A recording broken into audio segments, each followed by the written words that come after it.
में होता है और टिंग जिनके अंत में होता है उनको उन सुबंतों को और तिंगंतों को लेकर पद का निर्माण होता है। यहाँ पर क्या कहा जा रहा है ना, हमारे जितने सारे ये सुप हो या हमारा हो, ये दोनों किसके साथ मिलते हैं ना, इसके लिए संस्कृत में और एक शब्द है, क्या है ना, प्रातिपदिका।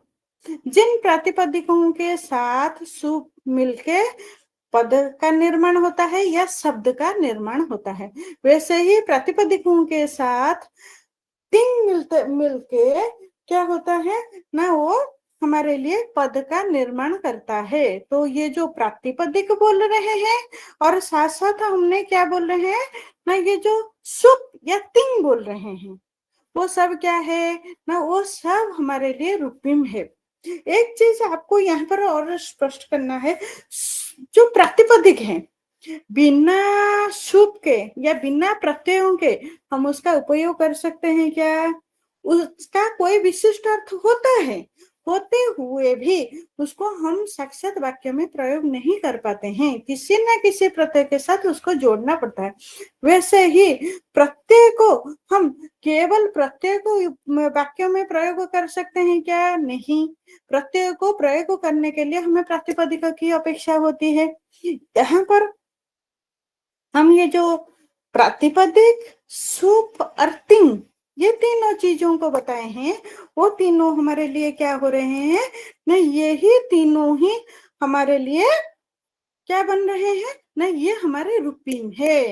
ये रूपीम कैसे है, क्योंकि हमने पहले से आप लोगों को बताया है कि रूपीम वो चीज है जो ध्वनियों का समाहार है, मगर उसका कोई विशिष्ट अर्थ हो।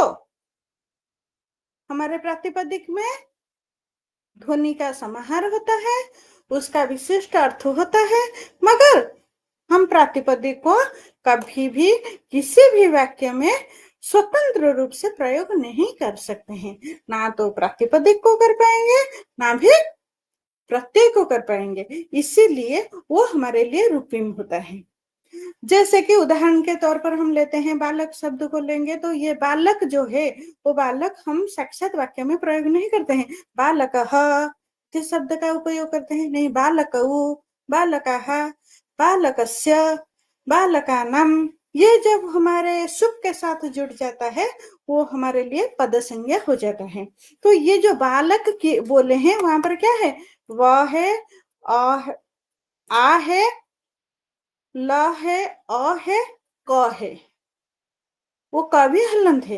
ये जो हमने ब, आ, ल, अ, क, ये जो पांच ध्वनि को लिए हैं, वो पांच ध्वनियों का समाहार हमारे लिए क्या हो रहा है ना, रूपिम है।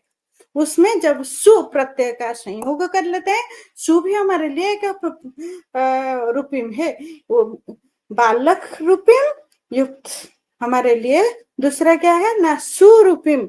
ये दोनों जब मिल जाते हैं वो हमारे लिए क्या बन जाते हैं ना, बालक, उसको हम वाक्य में उपयोग कर लेते हैं, किसको, बालक, इसको हम वाक्य में व्यवहार कर सकते हैं, न कि बालक, बालकः गच्छति, बालकः खादति, बालकः पठति, बालकः क्रीडति, ये सब हमारे वाक्यों में आ जाएगा। तो ये हम रूपिम उसको बोल सकते हैं जो हमारे ध्वनियों का समूह है। ध्वनि समूह का कोई अर्थ होता है, परंतु वो अर्थ वाक्य में उपयोग करने की क्षमता नहीं ले पाता है, वो प्रत्यय दूसरे रूपिम के साथ मिलता हुआ जो स्वरूप को लेता है वो वाक्य में उपयोग होता है, उसको बोलते हैं रूपिम। उसी रूपिम के बारे में चर्चा करने के लिए आज हमारा चर्चा का विषय है रूपिम विज्ञान। क्लियर, ये वही चीज मैं आप लोगों को बताई हूँ, ध्वनि के को, ध्वनि भाषा की सबसे छोटी वाली इकाई है, और इन इकाइयों में जब सार्थक अर्थ के साथ जुड़ जाता है उसको हम रूपिम बोलते हैं।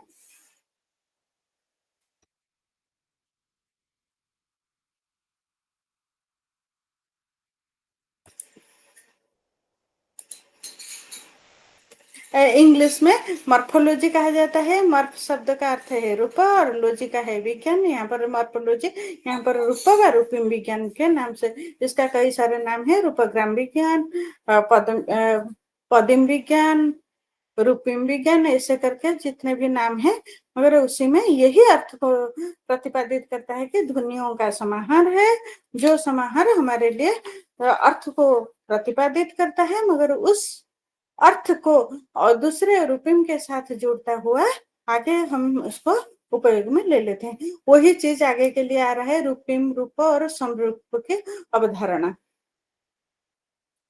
इसका कई सारे उदाहरण दिया है। जैसे मैं आप लोगों के लिए व्याकरण, आपके ज्ञात विषय, आपके संस्कृत व्याकरण का सुप्तिंगंतम पदम को लेकर बालक शब्द का निष्पादन की हूँ। उसी प्रकार से यहाँ पर आंग्ल शब्द का उपयोग किया गया है, या इंग्लिश का वर्ड अनहैप्पी को लिया है।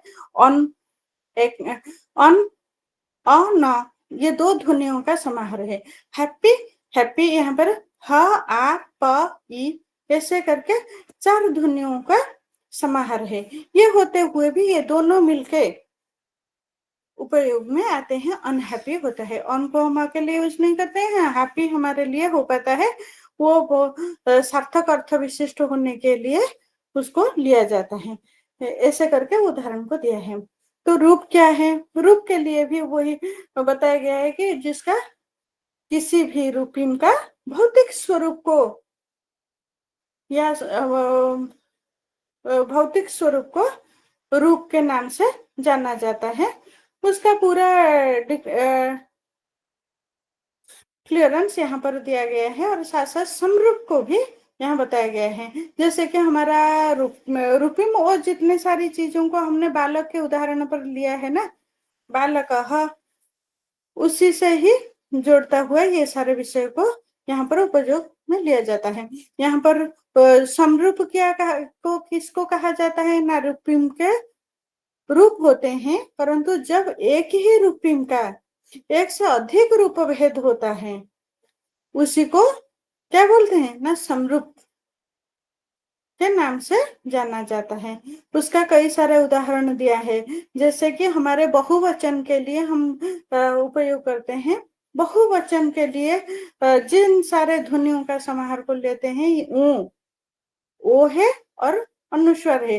इस प्रकार के ओ ध्वनियों को जब लिया जाता है, वो ओ ध्वनियों को स्पष्ट करने के लिए जब ये हमारे लिए कई सारे स्वरूप को लिया जाता है। जैसे कि ए है, एंग है, ओ है, ओंग है, आंग है। उसका उदाहरण भी यहाँ पर दिया गया है। लड़का, लड़का को जब हम बहुवचन में लेते हैं, वो क्या बन जाता है ना, लड़के।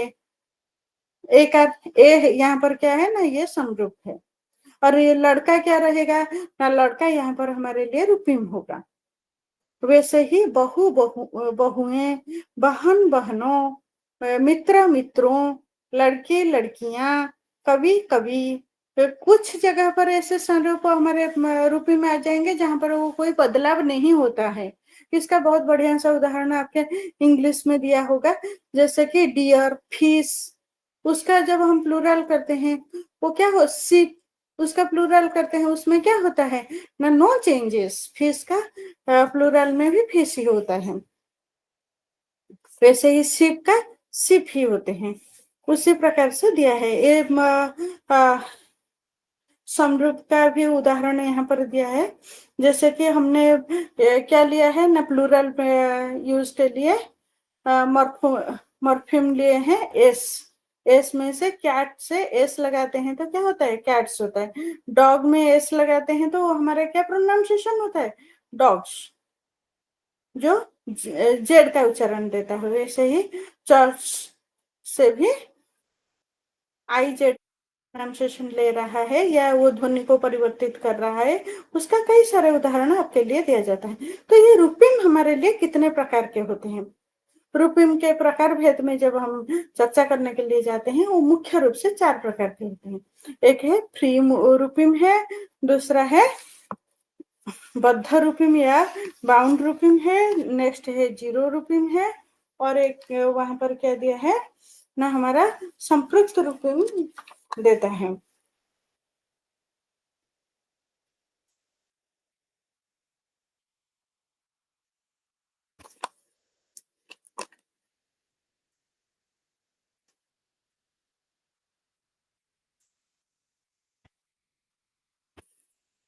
मुक्त रूपी हमारे लिए क्या है?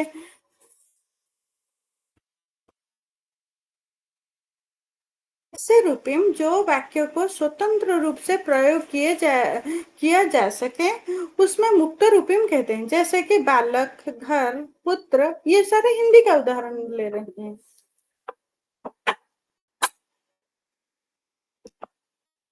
गो, हैप्पी का ये सारे उदाहरण दे रहे हैं कि जिसको हम इंडिपेंडेंटली हम इन सारे रूपियों को यूज करते हैं। यूज करने के लिए किसी के ऊपर हमें निर्भर करने की आवश्यकता नहीं पड़ता है।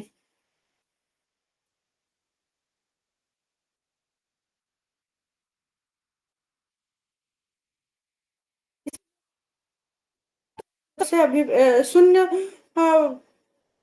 रूपिम कहने का अर्थ क्या है? किसी भी शब्द या धातु अपने मूल रूप में रहते हुए वाक्यों में प्रयोग में लिया जा सकता है। तो उसका एक उदाहरण हमने लिया था, जैसे हमारा जितने सारे पद या शब्द होते हैं संस्कृत में, सभी को हम हमारे किसमें रूपी में ले सकते हैं।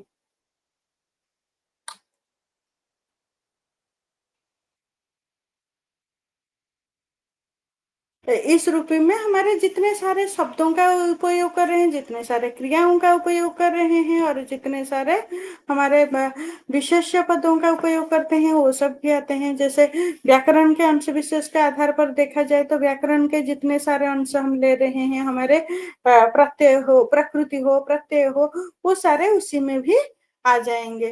और यहाँ पर इंग्लिश का उदाहरण हमारे लिए दे दिया है व्याकरणिक रूप के आधार पर, जो व्याकरण के अंश विशेष के आधार पर जाता है हमारा क्या है, आर्टिकल से है। और हमारे कई सारी चीजों का उदाहरण यहाँ पर हम प्रस्तुत किया गया है। नेक्स्ट है बद्ध रूपी। बद्ध रूपी मतलब जो बाउंड होता है, वो ऐसे ओपन यूज नहीं हो सकता है। उसको यूज करने के लिए किसी ना किसी के ऊपर वो डिपेंडेंट होता है और उसके साथ जुड़ता हुआ आता है। वो अकेले यूज नहीं हो पाएगा। जैसे कि हम लोगों ने उदाहरण लिए थे, क्या है, हमारा प्रत्यय है।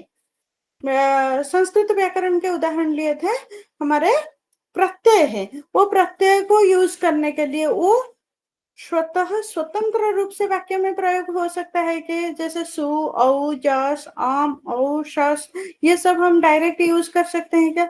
नहीं कर सकते हैं। वो वाला चीज है। और इसी का बहुत सारे उदाहरण हमारे लिए दे रखा है।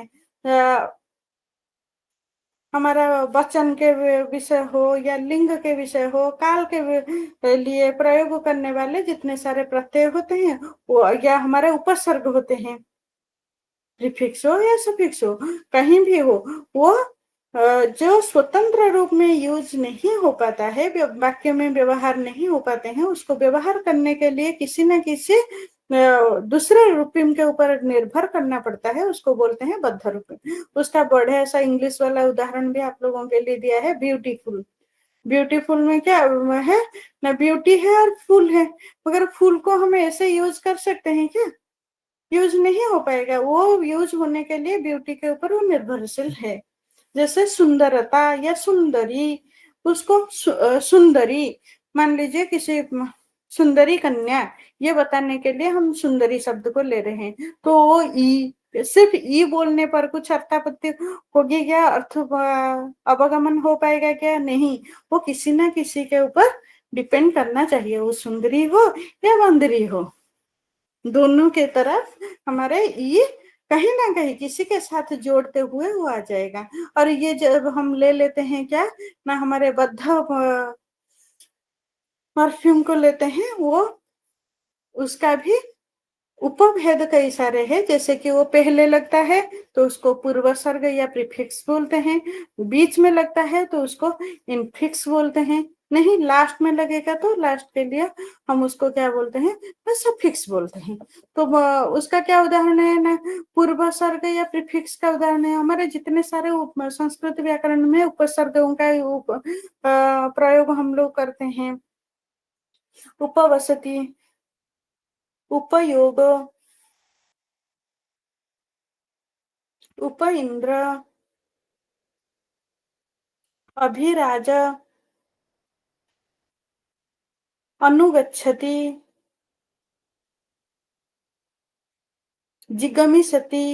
ये जितने सारे मैं आप लोगों को शब्दों या पदों का उदाहरण दी हूँ, हर जगह पर उपवसति में उप क्या है ना, पहले लगा है, वस धातु के पहले ही लगा हुआ है उप, इसलिए उसको बोलते हैं प्रीफिक्स।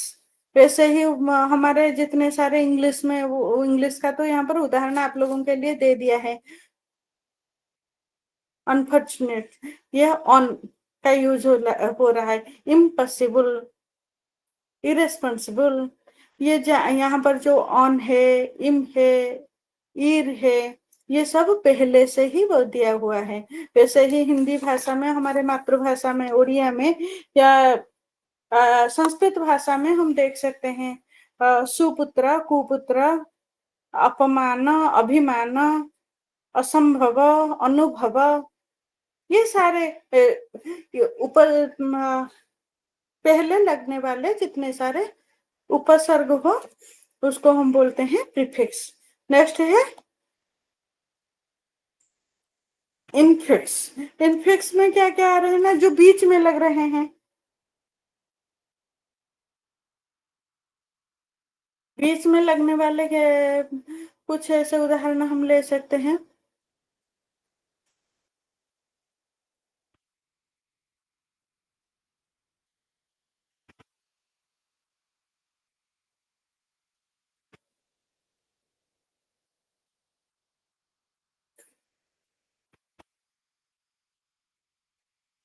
ये सारे कई सारे भारतीय भाषा, मुंडा भाषा या दूसरे भाषाओं का उदाहरण हमारे लिए दे दिया है।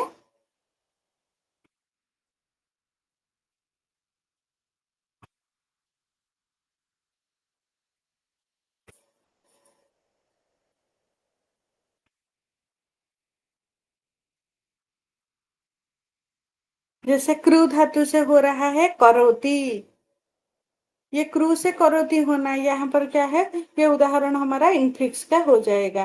वैसे ही रुद्ध धातु से रुंध का प्रयोग जो होता है, उसको छिद से छिंद हो रहा है, छिन्नति, ये जो प्रयोग हो रहा है उसको हम बोल सकते हैं, हमारे इनफिक्स का उदाहरण दे सकते हैं। वैसे ही संस्कृत में हिंदी में हम बोलते हैं लिखना, लिखवाना, पढ़ना, पढ़ाना, पढ़ना, पढ़ाना। पढ़ाना में क्या हुआ ना, आकार के बीच में ही, पढ़ना में आकार नहीं था, पढ़ाना में या पढ़वाना, उसमें आकार हो या अब हो, उसका जो आया है बीच वाला, उठना, उठाना, उठवाना, गिरना, गिराना, गिरवाना, वो सारे हमारे किसका ना, इनफिक्स का उदाहरण है। फिर आगे के लिए क्या आ रहा है ना, हमारा फिक्स। सफिक्स में जितने सारे संस्कृत व्याकरण में जितने प्रत्यय का प्रयोग किया जाता है, सु औ ज सम औ स, सारी चीजें, जैसे बालक का बालक, बालकौ बालकाः, देवः देवौ देवाः, लता लते लताः, रामस्य गोपालस्य, इसमें क्या हो रहा है ना, सारे प्रत्यय बाद में ही, जो मूल हमारा रूपिम था, जो मूल ध्वनि समूह था, उस ध्वनि समूह के आगे यूज किया जाता है, उसको बोलते हैं सफिक्स। नेक्स्ट फिर और एक भेद आ रहा है, क्या है ना, शून्य रूपिम। शून्य रूपिम का उदाहरण मैं आप लोगों को दी थी, वही उदाहरण आराम से हम ले सकते हैं। जैसे उस शून्य रूपी में इसीलिए कहा जाता है कि इसमें हमारा अर्थ का तो परिवर्तन हो जाता है, जो मूल रूपी में है या जो ध्वनियों का समाहार है, वो समाहार में जितने सारे ध्वनि हैं, वो ध्वनि हमारा बरकरार रहता है। उसका वचन परिवर्तन होना या लिंग परिवर्तन होने पर भी उसमें कोई डिफरेंस नहीं आता है। किसमें ना, ध्वनियों में परिवर्तन नहीं होता है, अर्थ में परिवर्तन हो जाता है।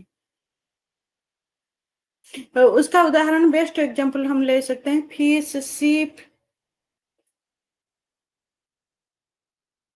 फिर क्या है, डियर, ये सब हमारा शून्य रूपिम का उदाहरण है। यहाँ पर उदाहरण पूरा स्पष्ट आप लोगों के लिए दिया हुआ है। जैसे सिप एक भेड़ के लिए कहा जाता है, उसमें शून्य रूपिम लगने पर बहुवचन पर वही सिप SHEEP को यूज किया जाता है, मगर उसमें क्या है ना, भेड़ का समूह है, भेड़िया है, मगर हम उसको सिप ही बोलते हैं। डियर एक हिरन है और उसमें एक से ज्यादा हिरन के लिए यूज करते हैं। फिश के लिए भी वही सेम है।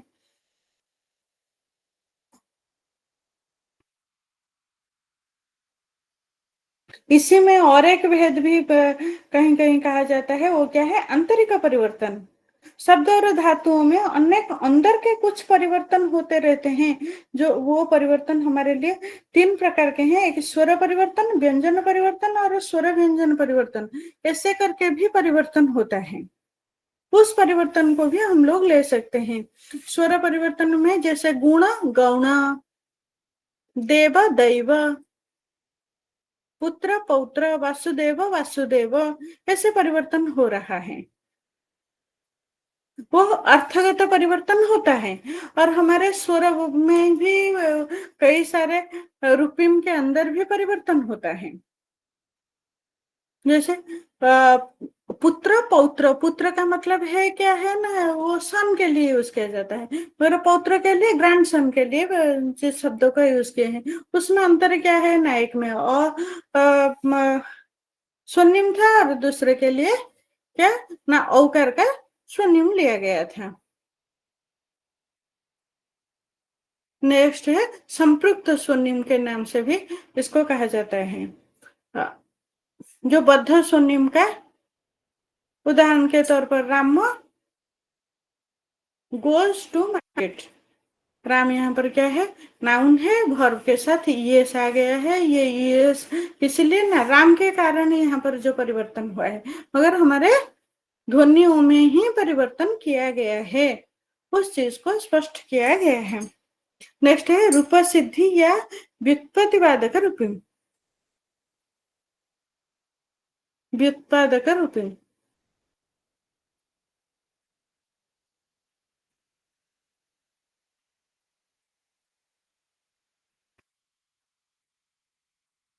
ये क्या है ना, सभी बद्ध रूपिम का सर्ग कहते हैं। सभी सर्ग को दो भाग में बांटा गया है, एक है रूप सिद्धि और दूसरा क्या है, व्युत्पादक। ये जो बद्ध रूपिम है, जिनका प्रयोग मुक्त रूपिम के साथ सिर्फ व्याकरण प्रकार जैसे पुरुष, वचन, काल, लिंग इत्यादि के पक्षियों के लिए ही उपयोग किया जाता है। कुछ उदाहरण आप लोगों के लिए दिया है। बॉयज, बॉयज में क्या है ना, ये नंबर में परिवर्तन हो गया है। वाट यहाँ पर क्या है ना, काल में परिवर्तन हुआ है। एस ई डी, ये जो दो शब्द को लिया गया है, इसमें क्या है ना, ये उसी व्याकरण अंश के कारण ही हमारे रूप में परिवर्तन लाए हैं, मगर ये सब भी शब्द निर्माण कर रहे हैं। उसी प्रकार के अंश को यहाँ पर उपस्थापित किया गया है। नेक्स्ट आ रहा है रूपिम का विश्लेषण की प्रक्रिया।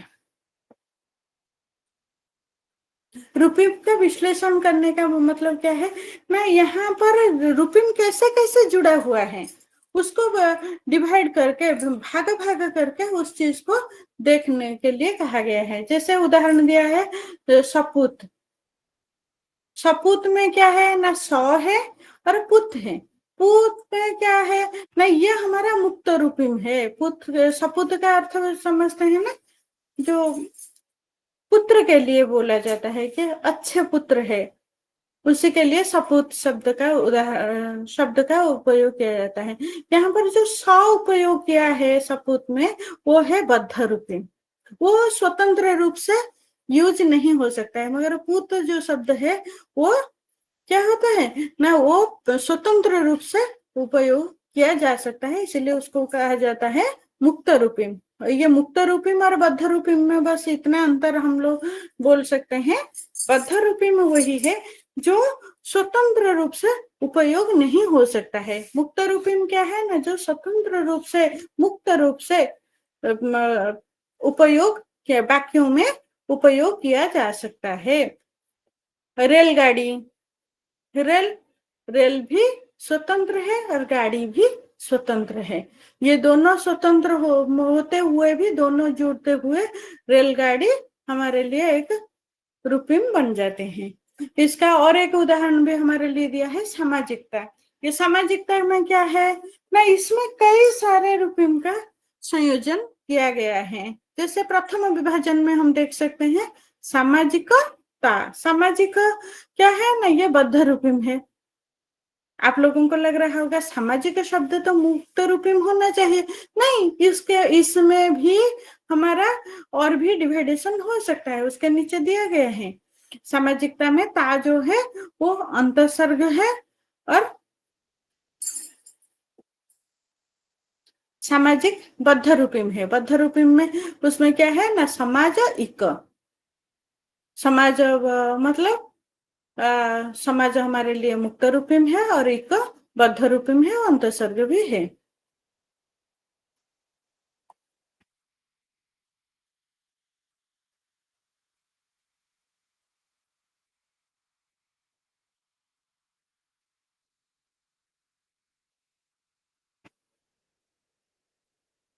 वैसे करके आप अपने हिसाब से भी कई सारे शब्दों को, किसी भी वाक्य को लेकर शब्दों को रूपिम विश्लेषण कर सकते हो। इससे आगे आ रहा है क्या है ना, शब्द एवं पद।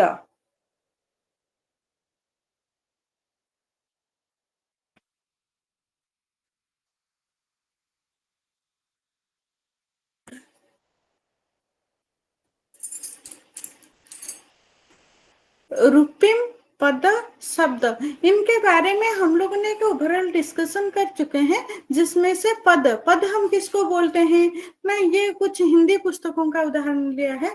दो या दो से अधिक ध्वनियों को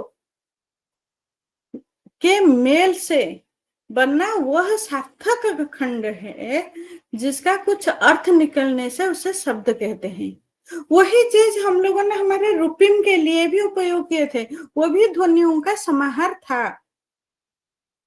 मगर वो क्या है ना, वो रूपिम जो था वो ध्वनियों का समाहार है, वो सार्थक है। सार्थक कहने का तात्पर्य है अर्थयुक्त है, होते हुए भी उसमें हम लोगों ने रूपिम को साक्षात वाक्यों में उपयोग नहीं कर पाते थे। उसमें दूसरे रूपिम के ऊपर वो डिपेंडेंट होता था। उस प्रकार के रूपिम, उसको रूपिम बोलते थे। मगर यहाँ पर क्या है ना, हम जिसको शब्द बोलते हैं वो सार्थक खंड है, वो भी ध्वनियों का समाहार है, या हमारे रूपिम का समाहार है, जिसका अर्थ है, उसे हम शब्द कहते हैं। चाहे वो रूपिम हो या शब्द हो या ध्वनियों का समाहार हो, वो सारे तब सार्थक होते हैं, या वो अर्थयुक्त होते हुए भी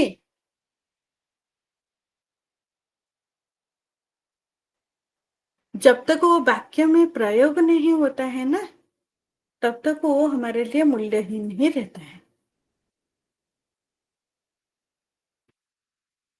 शब्द का हर एक धुन, शब्द मतलब क्या है ना, वही ध्वनियों का समाहार है, जिनका कोई विशिष्ट अर्थ हो।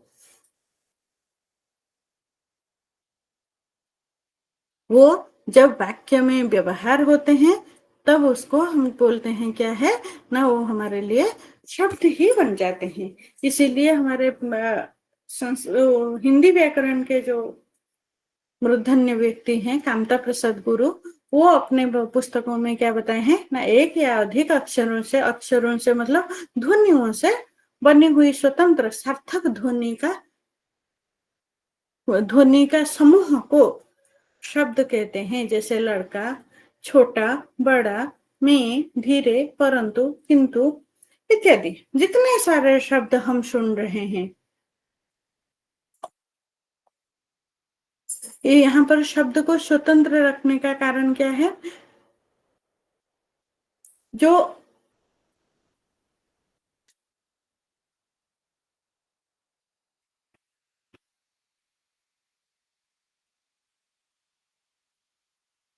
में उपसर्ग के साथ या हमारे प्रत्ययों के साथ जोड़ा हुआ वाक्य में उपयोग में लेने वाला जो स्थिति है, उसी स्थिति को जब आ जाते हैं तब उसको हम बोलते हैं वो हमारा शब्द है। किसी का एक उदाहरण दिए हैं।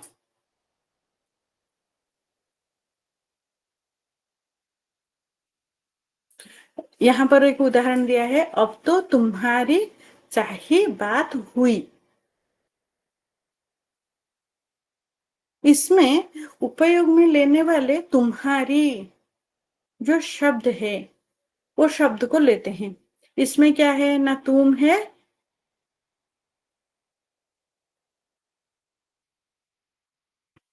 तो तुमको तो हम यूज कर सकते थे, फिर भी तुम्हारी क्यों दिए हैं? क्योंकि यहाँ पर इस वाक्य का अर्थ को स्पष्ट करने के लिए जिसकी आवश्यकता है वो तुम्हारी है, ना कि तुम। इसीलिए यहाँ पर तुम्हारी शब्द का उपयोग किया हुआ है करके उदाहरण दिया गया है।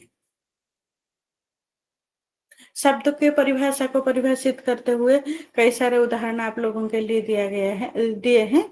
जैसे भोलानाथ तिवारी के अनुसार शब्द का अर्थ वह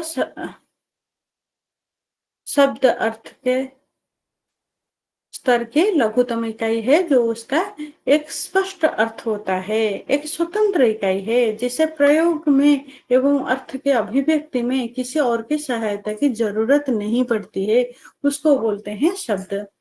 और इससे भी और सरल बना दिए हैं कपिल देव द्विवेदी जी ने। वो बोल रहे हैं कि सार्थक ध्वनि समूह को शब्द कहते हैं।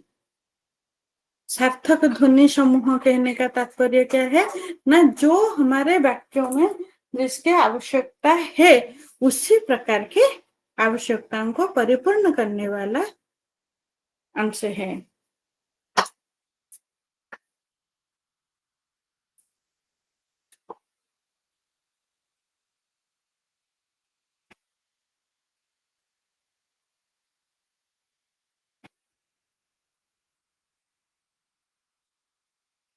ये सारे शब्द, पद और रूपिम, इनके संबंधों को आप लोग पढ़ सकते हैं।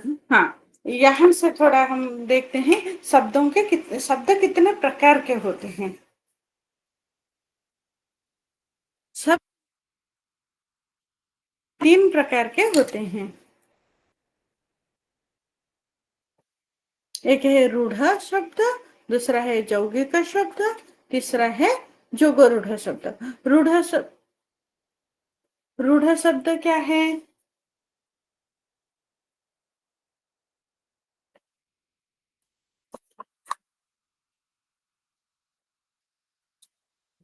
ना, जो हमारा सरल शब्द है, जो शब्दों का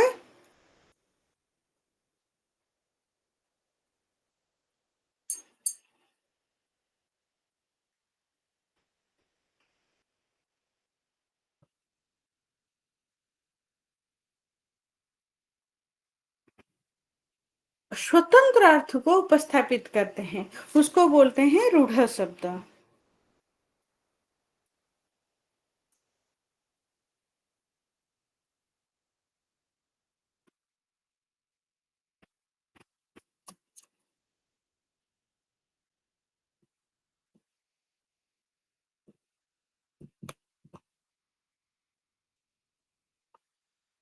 1 मिनट।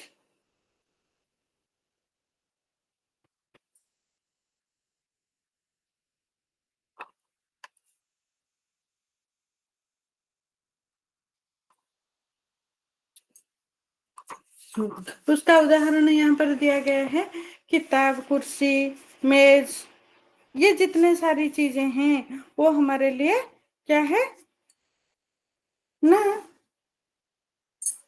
सरल शब्द या रूढ़ शब्द। नेक्स्ट आ रहे हैं क्या है,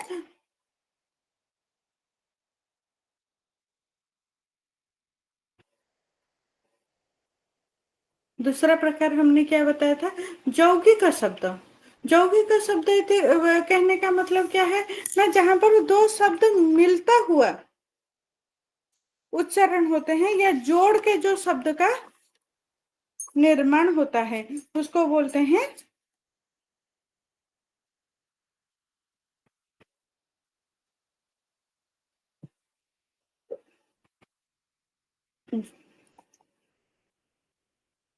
यौगिक शब्द, यौगिक शब्द में क्या है उसका उदाहरण, हमारे जैसे अनहैप्पी लिए थे, चाइल्डहुड लिए हैं, चाइल्डिश लिए हैं, ब्यूटीफुल, ये तो इंग्लिश का उदाहरण है, हम ऐसे भी बोल सकते हैं।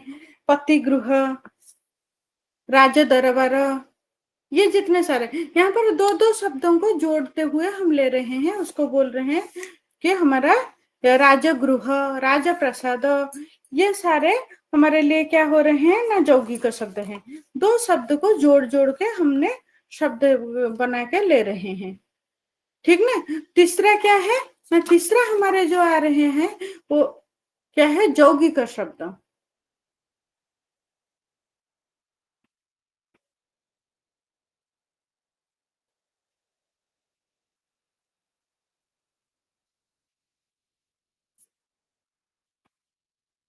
यौगिक शब्द में क्या है ना, जो सॉरी दो जो मुक्त रूपिम है, वो मुक्त रूपिम जोड़ते हुए शब्दों को बनाते हैं। ये जो उदाहरण दिए, राज दरबार, राजगृह, राजकुमार, यहाँ पर राज है और कुमार है, या राज दरबार है, राज है और दरबार है, ये सारे हमारे क्या आ रहे हैं ना, ये स्वतंत्र हैं, ये मुक्त हैं, फिर भी वो जुड़ गए हैं, उसको बोलते हैं यौगिक। मगर हमारे संयुक्त वाला जो संयुक्त बोल रहे हैं, या क्या है, दूसरा क्या लिए थे हमारा, जोग जोगरूढ़ लिए थे। वो जोगरूढ़ में क्या है ना, एक रहेगा मुक्त रहेगा, दूसरा रहेगा बद्ध रूपी में रहेगा। उन दोनों का जॉइंट जहां पर किया जाता है, जैसे सामाजिकता, मानविकता, अभिमान, वो सारे शब्द उसके लिए उदाहरण होंगे। ये शब्द निर्माण प्रक्रिया के बारे में भी थोड़ा सा चर्चा किया गया है।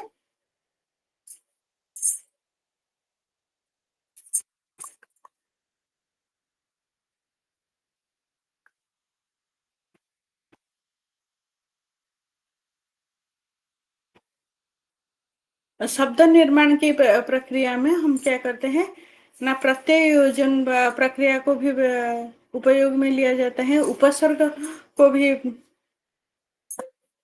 उपसर्ग का संयोजन करते हैं या प्रत्ययकरण भी करते हैं उसको। उसका भी उदाहरण आप लोगों के सामने है, जैसे सु अवसर, सुशासन, सुजोगो, सुजोगो, ये सारे शब्दों का निर्माण करते हैं। जैसे ये जो सु है, अनु है, सु नी है, प्रति है, ये सारे हमारे क्या है ना, उपसर्ग हैं। इन उपसर्गों का संयोजन करते हुए हमने नया शब्द का निर्माण करते हैं। जो हमारे मूल शब्द था, उस शब्द को हमने क्या करेंगे ना, मुक्त रूप से व्यवहार में करते हैं और उपसर्गों के साथ जोड़ते हुए भी व्यवहार में लेते हैं, उसको बोलते हैं। तो निर्माण ऐसे भी किया जाता है। दूसरा, प्रत्यय के साथ जोड़ते हुए, प्रत्यय के साथ जोड़ते हुए, जैसे कि प्र, अधीन, पराधीन। संस्कृत का तो बहुत सारा उदाहरण हम ऐसे ले सकते हैं। जितने सारे प्रत्यय का जितने पदों का आप व्यवहार करते हो, सारे पद आपके लिए प्रत्यय का उदाहरण हो सकते हैं। और जितने सारे हमारे क्या है, 22 उपसर्ग है, उन उपसर्गों के साथ जोड़ता हुआ शब्द भी आप दे सकते हो। नेक्स्ट है, और भी शब्द निर्माण प्रक्रिया में एक समस्त पदों का व्यवहार भी किया जाता है। जैसे हम लोगों ने लिए थे ना, तो हमारे शब्द कितने प्रकार के हैं उसके ऊपर जो चर्चा करेंगे, तो पद का विभाजन करते हुए उससे हमें स्पष्ट हो जाएगा। पद विभाजन प्रक्रिया में हम देख सकते हैं, तो हमारे संस्कृत में मुख्य रूप से 4 प्रकार को व्यवहार करते हैं। एक है नाम का व्यवहार होता है, दूसरा है आख्यात का व्यवहार होता है, तीसरा है उपसर्ग का व्यवहार होता है, चौथा है निपात का व्यवहार होता है। ये जो नाम, आख्यात, उपसर्ग और निपात, ये जो चार चीजों का बताए हैं, ये हमें यास्क का जो किताब है निरुक्त में देखने के लिए मिलता है। आप लोगों को भी पता होगा, चत्वारि पदजातानि नामाक्षाते चोपसर्ग निपाताश्च। उसमें हमारे नाम या संज्ञावाचक जितने सारे संज्ञावाचक पद है अथवा विशेष्य हैं, उनको हम किस में व्यवहार करते हैं ना, हमारे नामवाचक शब्द में, या सत्व प्रधान नामानीति कहते हैं, उसी में ग्रहण किया जाता है। दूसरा क्या है, आख्यात के लिए बोलते हैं भाव प्रधान आख्यातम, जिसमें भाव का प्रधान है या क्रियाओं को स्पष्ट करने के लिए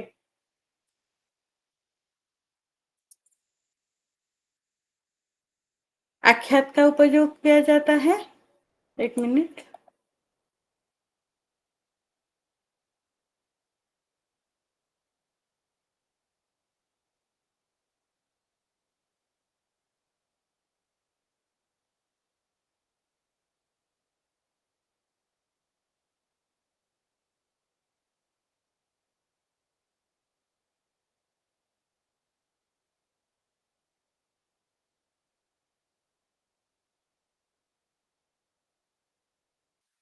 हाँ, सॉरी फॉर डिले।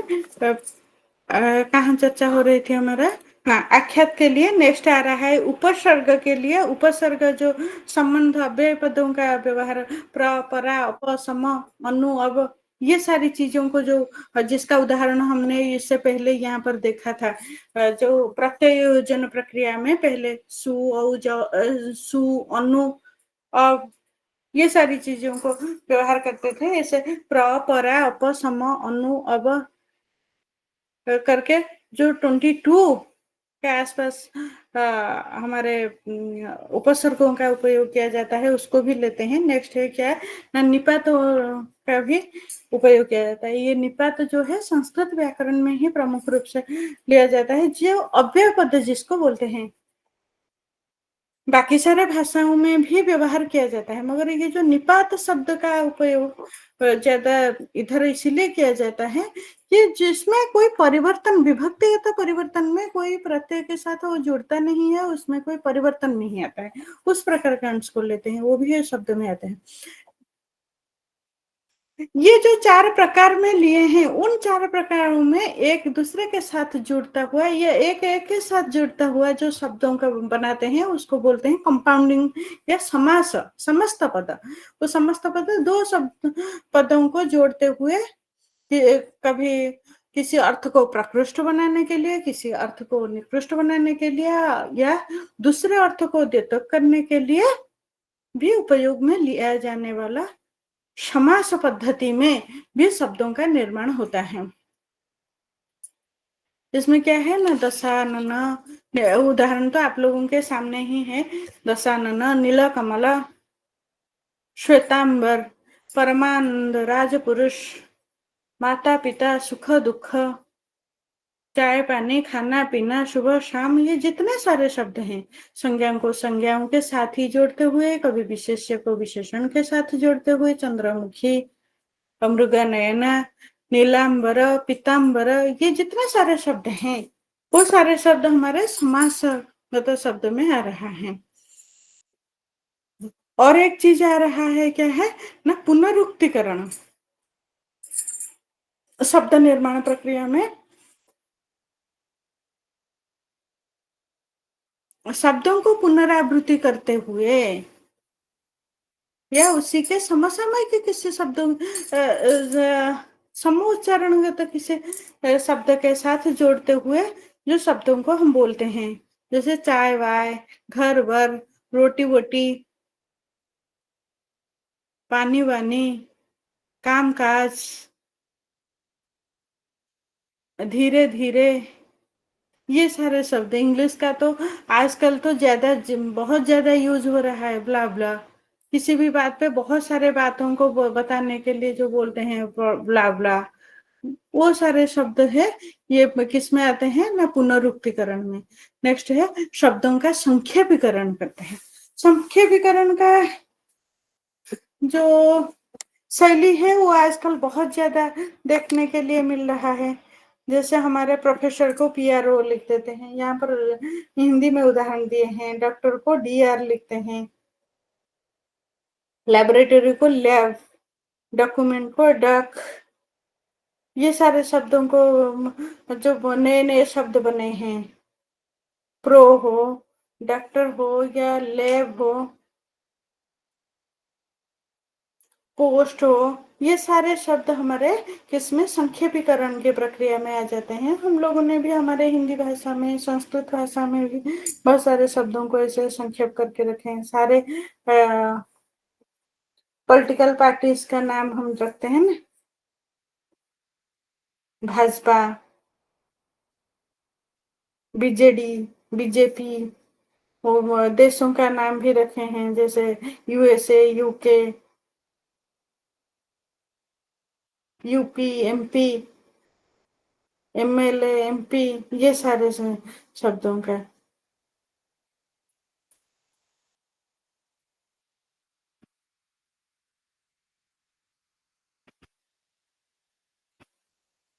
इससे आगे और एक इंटरेस्टिंग टॉपिक आप लोगों के लिए आ रहा है।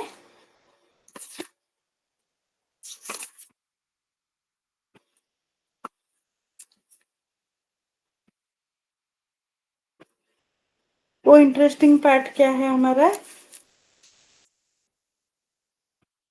रूप स्वनिम विज्ञान।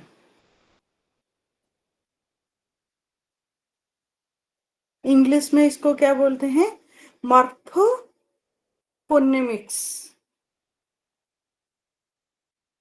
ये भी दो शब्दों के मिलने से ही ये शब्द बना है। क्या है ना? मॉर्फो, दूसरा क्या है? फोनेमिक्स। ये चीज क्या है? हम आप लोगों को पता होगा, जो हमारे संस्कृत व्याकरण में हमने क्या कर रहे थे? संधि कर रहे थे। संधि आप लोगों को पता है? एक स्वर संधि, व्यंजन संधि, फिर क्या है, विसर्ग संधि, प्रकृति भाव संधि, ऐसे करके कई सारे हम संधियों का जो प्रयोग करते थे। वो वाला जो चीज है, उसी टाइप का कुछ अंश है हमारा मॉर्फोफोनेमिक्स। मगर हम संधि ही मॉर्फोफोनेमिक्स ऐसे नहीं बोल सकते, क्योंकि हमारे उसमें क्या होता था ना किसी हमारे संधि में क्या होता था, व्याकरण शास्त्र में हम जो संधि पे चीज को बोलते हैं उसमें क्या है?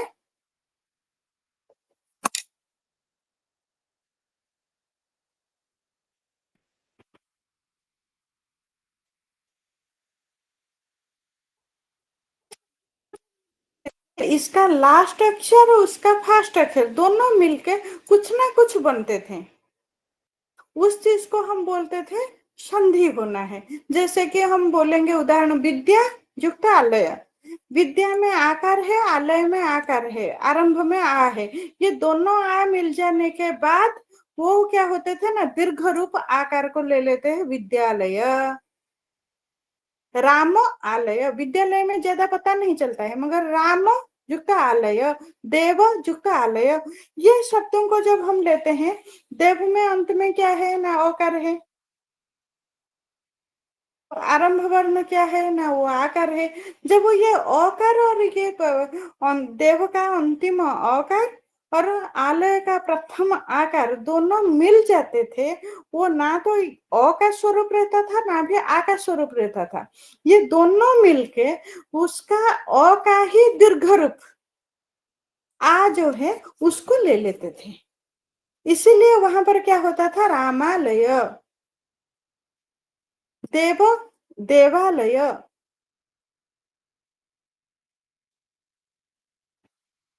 वैसे ही हमारे अति उक्ति, ये दो शब्दों को मिलाएंगे तो अति में लास्ट अक्षर ई है, उक्ति में प्रथम अक्षर ऊ है। ये ई और ऊ दोनों जब मिल जाते थे, ना तो ई रहता था ना भी ऊ रहता था। ये ई और ऊ दोनों मिलने के बाद उनका जो ई कार था वो य बन जाता था। और उसमें उकार लग के अत्युक्ति, बैठिए, जो य या ज का रह जाता था, अत्युक्ति शब्द का निष्पन्न होता था, उसको बोलते थे संधि। मगर हमारे ये जो रूपस्वनिम विज्ञान है या मॉर्फोफोनेमिक्स जिसको हम बोल रहे हैं, उसमें क्या है ना, दो रूपिम एक साथ मिल जाने के अंश को हम बोलते हैं,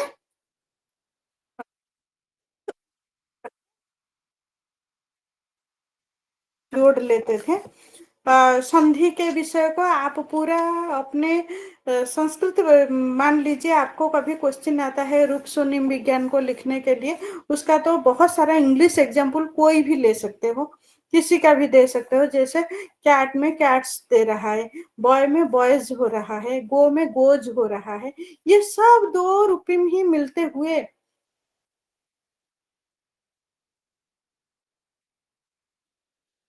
है। वो ध्वनि समूह में कुछ भी परिवर्तन हो सकता है। जैसे कैट्स में कैट्स, बैट्स, ये सब एस एस स का उच्चारण हो रहा है, मगर वही एस लगता है बॉय में, क्या हो रहा है ना, बॉयज, ज का उच्चारण उच्चारण हो रहा है, गो में गोज,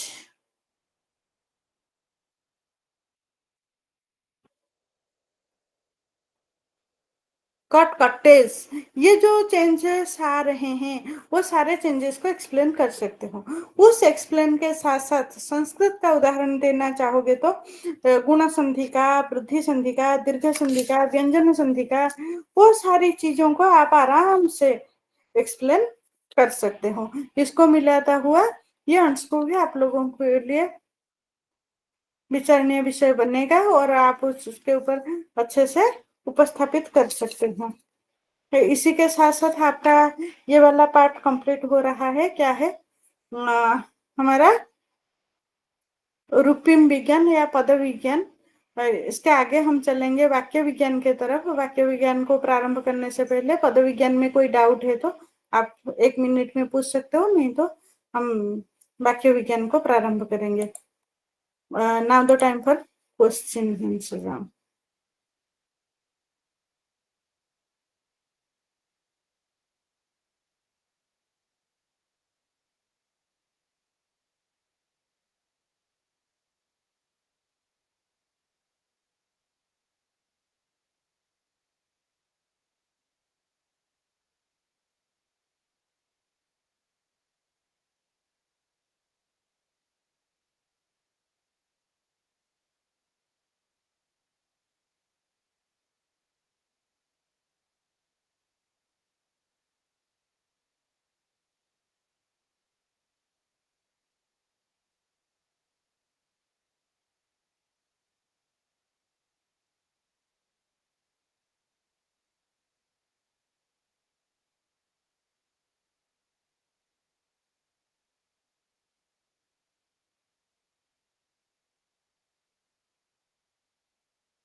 में भी आप लोगों के पास कोई क्वेश्चन नहीं है तो फिर हम टाइम वेस्ट ना करते हुए थोड़ा आगे चलते हैं। क्या है हमारा जो मूल लक्ष्य है, उसी के तरफ हमारी यात्रा शुरू, जो ध्वनियों का समाहार है, से लेकर आते आते आते आते सार्थक अर्थ उपस्थापन करने की शब्दों का समूह है, उसको वाक्य बोलते हैं। वहां तक हमारा सफर शुरू हो गया है। अभी हम जाएंगे वाक्य विज्ञान। ये वाक्य क्या है ना, वाक्य हमारे भाषा की सबसे बड़ी और सार्थक अर्थ को उपस्थापन करने वाला अंश विशेष है, या ध्वनियों का समूह है।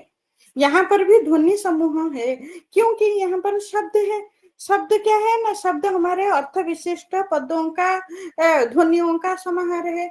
ये भी वही कई सारे शब्दों का समाहार है जो एक पूर्ण अर्थ को उपस्थापित करता है। इस पूर्ण अर्थ को उपस्थापित करने के लिए एक उदाहरण हमारे लिए उपस्थापित कर रहे हैं, जैसे राम आम खाता है। यहाँ पर क्या है ना, कर्ता भी है, क्रिया भी है और उसका कर्म भी उपस्थापित है। यहाँ पर यह स्पष्ट हो रहा है कि राम नामक कोई व्यक्ति विशेष है जो भोजन रूपी कार्य को संपादन कर रहा है, और वो क्या खा रहा है ना, आम्रफल को खा रहा है। इस प्रकार का अर्थ को उपस्थापित कर रहा है। मगर यही ये यहाँ पर जो चार शब्द को लेकर हम लोगों ने, यह चार ध्वनि समूह को लेकर हमने वाक्य बनाया है, तो इसमें क्या ऐसे हम बोल सकते हैं क्या, वाक्य जो है वो एकाधिक शब्दों का समाहार है, एक शब्द में वाक्य नहीं बन पाएगा, या अर्थ को पूर्ण करता है तो किस प्रकार से वाक्यों को वो अर्थ को पूर्ण करता है। ये जितने सारे प्रश्न हमारे मन में आ रहा है, उसमें से हम ऐसे बोल सकते हैं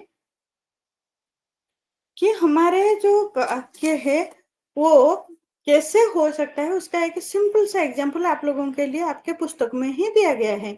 आप क्या कर रहे हैं, एक एक क्वेश्चन किसी ने पूछा तो दूसरे ने उत्तर दिया पढ़ाई। मुझे आप बताइए, ये जो पढ़ाई वर्ड को बताया है, उस वर्ड से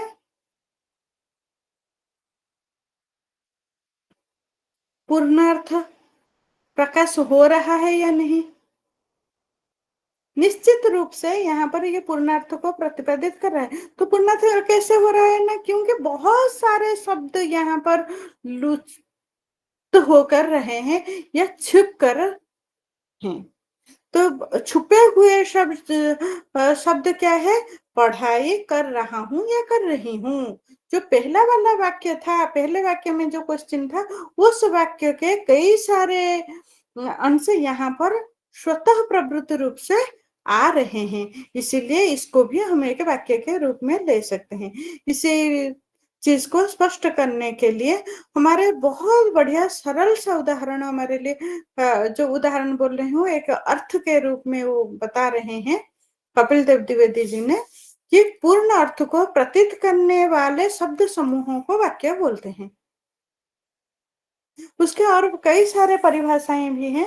इन परिभाषाओं के आधार पर हम देखेंगे तो वाक्य पदियों में वाक्य के लिए कहा गया है, क्रियापद को वाक्य कहते हैं, क्रिया युक्त कारक आदि के समूह को वाक्य कहते हैं, क्रिया एवं कारक आदि समूह में रहने वाली जाति वाक्य है, क्रिया आदि समूहगत एक अखंड शब्द भी वाक्य है, क्रिया आदि पदों का क्रम विशेष को वाक्य कहते हैं, क्रिया के बुद्धिगत समन्वय को भी वाक्य कहते हैं, साकांक्ष प्रथम पद को वाक्य कहते हैं, साकांक्ष पृथक पृथक सभी पदों को वाक्य कहते हैं।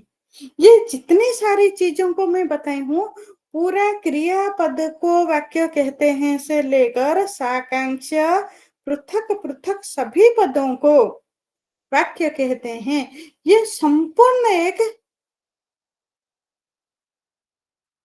ध्वनि समूह का यात्रा है जो पूर्ण अर्थ को विवरण करता है।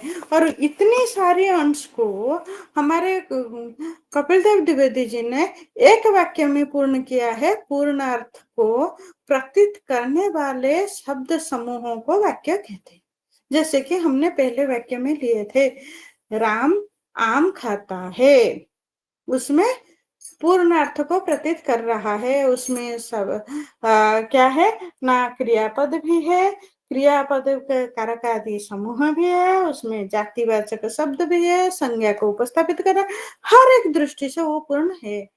इसीलिए इसी परिभाषा के संदर्भ में हर एक का परिभाषा आप ले सकते हो, कामता प्रसाद गुरु, देवेंद्र शर्मा, कपिल देव द्विवेदी, ब्लूमफील्ड, और ये सारे आप लोगों के पढ़ने के लिए है।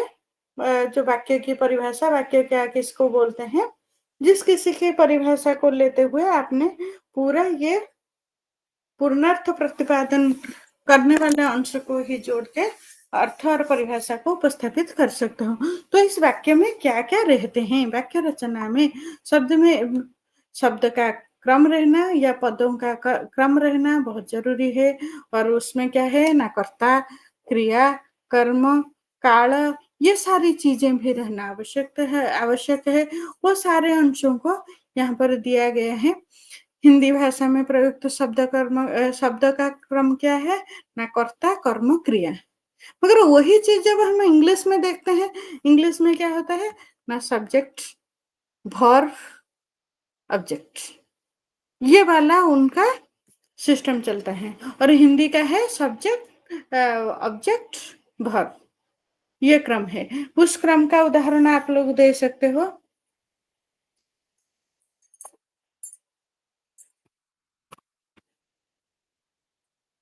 उदाहरण आप खुद भी बना सकते हो।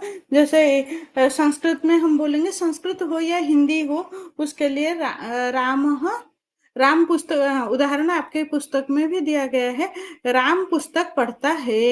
ये राम पुस्तक पढ़ता है, तो यहाँ पर राम क्या है ना, राम हमारा सब्जेक्ट है और पुस्तक हमारा ऑब्जेक्ट है, और पढ़ता है वो हमारा वर्ब है। ये हमारे हिंदी का क्रम है। इसी क्रम में देखा जाए तो संस्कृत का भी वही समान क्रम है। उस क्रम में क्या है न, राम पुस्तकम पठति। और जब हम इंग्लिश में लिखेंगे तो इंग्लिश में क्या होगा, Ram reads the book. Ram क्या है ना, सब्जेक्ट है, और रीड्स हमारा वर्ब है, आगे के लिए ऑब्जेक्ट आ जाता है। और इसी में वाक्य में हमारे लिए क्या आता है ना, वाक्यों को जब हम अर्थ उपस्थापन करने के लिए लेते हैं तो उसका अन्वय करते हैं, और उस अन्वय के लिए बहुत सारी चीजों की आवश्यकता होती है। जैसे कि हमारे वचन की आवश्यकता है, पुरुष की आवश्यकता है, और साथ साथ लिंग की आवश्यकता है।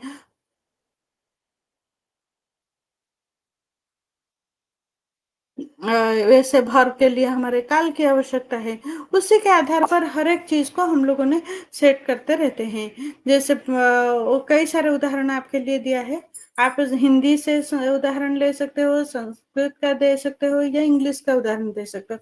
भाषा विज्ञान के पेपर होने के नाते आपको किसी का भी उदाहरण दे सकते हो। जैसे कि एक वाक्य है, लड़का पढ़ता है। ये देखने के लिए वाक्य में ध्वनि रूपिम स्वनिम जो है, उसमें से जब हम अर्थापत्ति के लिए आते हैं, लड़का पढ़ता है, ये लड़का बोलने पर कितनी सारी चीजें हमारे लिए स्पष्ट हो जाता है। उसका वो क्या है ना, वो संज्ञा है, और उसका वचन क्या है ना, एक वचन है, पुरुष क्या है, तृतीय पुरुष है, लिंग क्या है ना, पुल्लिंग है। वैसे ही पढ़ता है में क्या है ना, क्रिया एक वचन है, पुरुष तृतीय है, और लिंग पुल्लिंग है। वही उसी स्थान पर हम करते हैं, लड़की पढ़ती है, तो लड़की के स्थान पर क्या होगा ना, वो चीज किससे स्पष्ट हो जाएगी ना, ये पढ़ती से क्लियर हो रहा है कि संज्ञा जो रहेगा वो एक वचन रहेगा, तृतीय पुरुष रहेगा, लिंग स्त्रीलिंग हो जाएगा। पढ़ती में वो क्रिया भी एक वचन है, तृतीय पुरुष है, और स्त्रीलिंग भी हो जाएगा। ये ता और ती में हमारा क्या है ना, पुल्लिंग स्त्रीलिंग का स्पष्टता मिल जाती है। इसी प्रकार हम जब वाक्य को अन्वय या उसका उन्नति करते हैं, उसमें से हमें पुरुष का पता चल जाता है, वचन का पता चल जाता है, लिंग का, कारक का, और काल का भी अवगमन धीरे धीरे हो जाता है। और उसके साथ साथ वाक्य के लिए हमें क्या चाहिए ना, ये एक अनिवार्य अंश हमारे लिए है, निकटस्थ अवयव। ये एक महत्वपूर्ण अंश है। इस अंश में क्या किया जाता है ना, एक के पास कौन सा, एक शब्द के पास कौन सा शब्द रहेगा जिससे कि वो शब्द में अर्थोत्पत्ति सरल से हो जाएगा, उस अंश को हम बोलते हैं निकटस्थ अवयव। निकटस्थ अवयव में एक शब्द के पास में रहने वाला अंश क्या रहेगा। कभी आप लोगों के मन में ये विचार आ रहा होगा कि हमारे तो ये सब्जेक्ट, वर्ब, ऑब्जेक्ट, ये सब तो लैंग्वेज के हिसाब से हमें तो क्लियर हो गया है, उसी के हिसाब से तो हम रख देंगे। उसी के हिसाब से आप रखते हुए भी और बहुत सारे अंश हैं जो ऐसे नहीं रहता है, तो हमें अर्थापत्ति में नहीं, सुनने में हटपटा सा लगता है। जैसे कि एक शब्द है माँ बाप, बाप माँ करेंगे तो अच्छा लगेगा क्या? नहीं रहता है। उसी चीज को सेट करने की प्रक्रिया को हम बोलते हैं निकटस्थ अवयव। एक शब्द के साथ जो हमारे पद के क्रम को ना बिगाड़े, वो उसी क्रम से रहने का कार्य करे, उसी प्रकार के अंश को हम बोलते हैं, क्या है, पद क्रम या निकटस्थ अवयव। एक चीज मैं आप लोगों को यहाँ बोलने के लिए भूल गई हूँ, थोड़ा सा हम आगे चले गए हैं, आगे पीछे जाके देखते हैं। ये जो सब्जेक्ट ऑब्जेक्ट वर्ब, ये इस चीज को जब हम चर्चा कर रहे थे, वहां पर था कि हम हमारे सारे पदों को ऐसे क्यों रखे हैं, सब्जेक्ट वर्ब ऑब्जेक्ट हमारे इंग्लिश में, और सब्जेक्ट ऑब्जेक्ट वर्ब, ये जो क्रम हम रखे हैं उस क्रम को क्यों रख रहे हैं, उसको बदल देने से क्या हो जाएगा, इसमें पूरा अर्थ ही बदल जाएगा। जैसे कि हमारा वर्ब को, इंग्लिश लैंग्वेज को देखेंगे, तो वर्ब को जब हम पहले ले आते हैं, सब्जेक्ट को बाद में रखेंगे, तो वो क्या होगा ना, वो क्वेश्चन फॉर्म को चला जाएगा।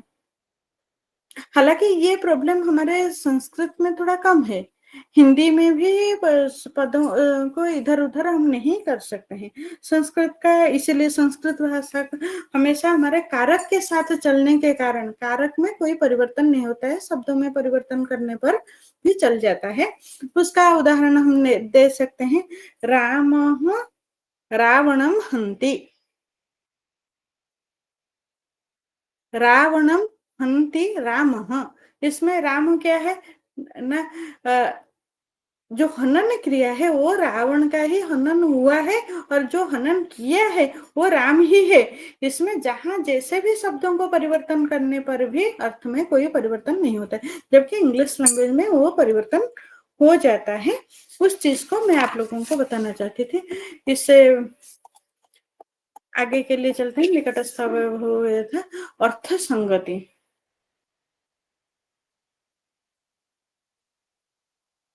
अर्थ संगति किस विषय को उपस्थापित कर रहा है ना, हमारे योग्यता को। वाक्य में जिस अर्थ को उपस्थापित करने के लिए वाक्य का व्यवहार किया जा रहा है या लिया जा रहा है, उसको बोलते हैं उसकी योग्यता, वाक्य की योग्यता। यह अंश उसमें होना अनिवार्य है, नहीं रहता है, वाक्यों के अंदर वो उसकी योग्यता नहीं रहती है, तो वो वाक्य कहने लायक नहीं है या सुनने लायक नहीं है, उससे अर्थोत्पत्ति नहीं हो पाएगी। जैसे कि एक उदाहरण आप लोगों के सामने दिया गया है, वह आग से खत लिखता है। इस वाक्य को देखते हैं तो इसमें हमारे व्याकरण के दृष्टिकोण से वाक्य में कुछ गलत नहीं है, मगर अर्थगत या भाव के आधार पर आप एक बार सोचिए, आग में कोई खत, खत का मतलब लेटर लिख सकता है क्या? नहीं लिख पाता है। तो ये जो अर्थ का अंश नहीं आ पा रहा है, वो तार्किक रूप से या अर्थगत दृष्टि से सही नहीं है, यह इसके योग्यता को, वो उस वाक्य के योग्यता को परिपूर्ण करने की क्षमता नहीं रखता है। इसीलिए अर्थ संगति के लिए हमारे योग्यता की आवश्यकता है। सिर्फ योग्यता ही नहीं, उसी के जैसे कई सारी चीजें हैं जिसकी आवश्यकता है। ये योग्यता को हम दो भाग में बांटते हैं, एक अर्थमूलक योग्यता है, एक व्याकरण मूलक है। व्याकरण मूलक का उदाहरण है कि कोई व्याकरण अंश में परिवर्तन हो जाता है तो उसमें नहीं आ पाएगा, ग्रहण नहीं हो पाता है। वैसे ही ये अर्थमूलक का ये एक अच्छा वाला उदाहरण रहा है। वैसे ही और एक चीज भी है, आकांक्षा। आकांक्षा भी है जो आपके पुस्तक में कहीं देखने के लिए नहीं मिल रहा है। आकांक्षा जो पूर्ण अर्थ उपस्थापन के साथ ही ये हाँ, अर्थ के पूर्णता, हाँ ये तो है हमारे पास। अर्थ की पूर्णता या आकांक्षा। आकांक्षा का तात्पर्य क्या है ना, अपेक्षा या जिज्ञासा की असमाप्ति, जिसमें जिज्ञासा की समाप्ति नहीं हो रही है, उस प्रकार के वाक्यों को भी हम वाक्य के रूप में नहीं मान पाएंगे। यहाँ पर उसी चीज को ही आप लोगों के लिए स्पष्ट कर रहे हैं। अर्थ के संपूर्णता के साथ ही संबंध है। जैसे कि हम किसी भी वाक्य को बोलते बोलते उसका उदाहरण दिया गया है, उसने कहा कि, और आगे के लिए कुछ नहीं है, तो इसमें पूर्ण हो रहा है क्या वाक्य, जो वक्ता बोलना चाहता है उसका कहना यहाँ पर संपूर्ण हो रहा है क्या, नहीं हो पा रहा है। अब मन में एक जिज्ञासा सभी के मन में, इस वाक्य को जो कोई भी सुनेगा उसके मन में ये जिज्ञासा जरूर उत्पन्न होगा, या जिज्ञासा की पूर्ति नहीं हो पाएगी, उसने क्या कहा होगा। इसीलिए ये आकांक्षा की पूर्ति नहीं होती, तो उसको होने पर वाक्य अपूर्ण रह जाता है। इसलिए उसको भी वाक्य नहीं बोलते हैं, जिसमें हमारे योग्यता रहना अनिवार्य है और आकांक्षा भी होना अनिवार्य है। हाँ, तीसरी चीज जो है आसक्ति, वो आसक्ति के का अंश यहाँ पर नहीं है। मैं आसक्ति की जगह पर आप लोगों को आकांक्षा बता दी थी। आसक्ति का मतलब क्या है ना, सन्निधि या समीपता। जो हम लोगों ने बोल रहे थे कि कोई शब्द,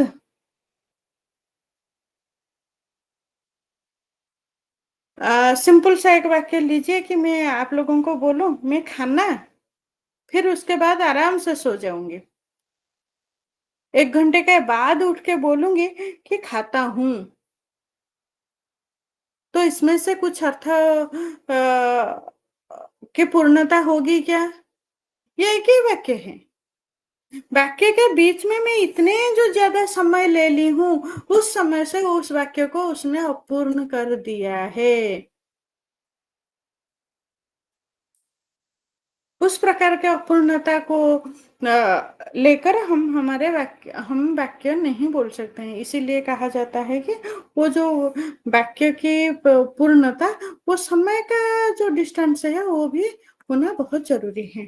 ठीक है, इसी के साथ ये वाला जो वाक्य में अपेक्षित अंश का विचार समापन होता है, उससे आगे हम चलते हैं हमारे वाक्य का भेद। वाक्य हमारे कितने प्रकार के हैं, जैसे शब्दों के या पदों के बारे में हम लोगों ने चर्चा किए थे, उसमें हमारा रूढ़, जोगर रूढ़ करके 3 प्रकार के शब्द थे। वैसे ही हमारे संरचना के आधार पर, वाक्य गठन के आधार पर हमारे लिए वाक्य 3 प्रकार के होते हैं। एक है सरल वाक्य, दूसरा है जटिल वाक्य या मिश्र वाक्य, तीसरा है संयुक्त वाक्य या कंपाउंड सेंटेंस। ये सरल वाक्य किसको बोलते हैं ना, जिस वाक्य में हमारा सब्जेक्ट और प्रेडिकेट,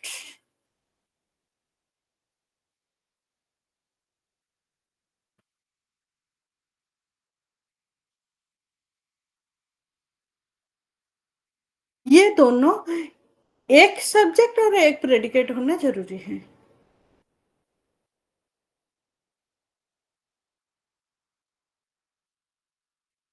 सब्जेक्ट का मतलब क्या है ना, एक उद्देश्य, और उस उद्देश्य को पूर्ण करके एक विधेय, ये दोनों होना बहुत जरूरी है। उसका उदाहरण हम ले सकते हैं कि राम पढ़ता है। यहाँ पर राम क्या है ना, ये हमारा उद्देश्य है, और पढ़ता है ये विधेय है। ये हमारे लिए सरल वाक्य है। लड़का खेलता है, रामः गच्छति, गोपालः क्रीडति, विद्वान पठति। ये सब हमारे जितने सारे वाक्य हम बता रहे हैं, ये सारे वाक्य हमारे लिए क्या है ना, सरल वाक्य हैं।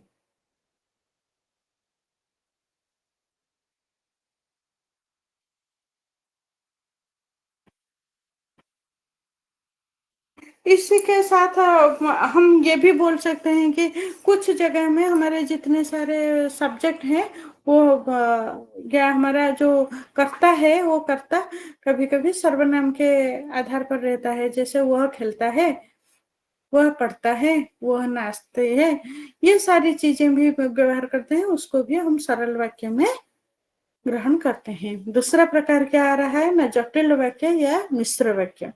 जटिल वाक्य मिश्र वाक्य ऐसे वाक्य को बोलते हैं जिसमें उपवाक्य दो उपवाक्यों का मेल से ही बनता है।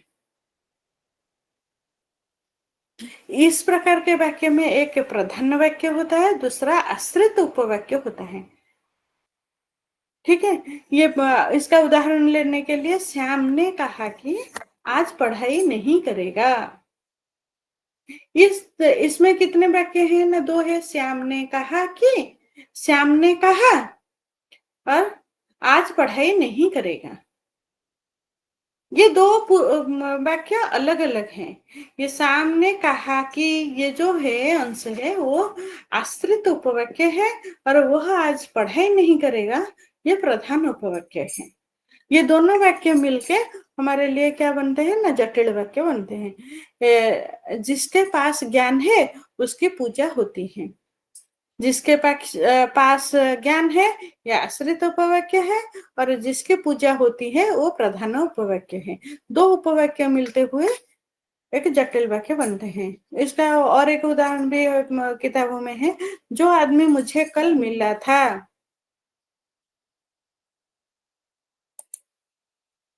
वो मेरा दोस्त निकला।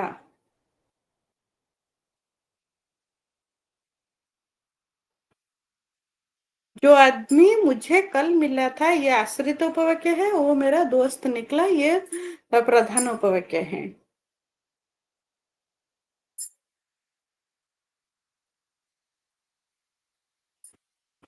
इस प्रकार के वाक्य संरचना में क्या होता है ना, आश्रित उपवाक्य में समुच्चय बोधक अवयव जैसे जो, कि, जहां, तो, ताकि इत्यादि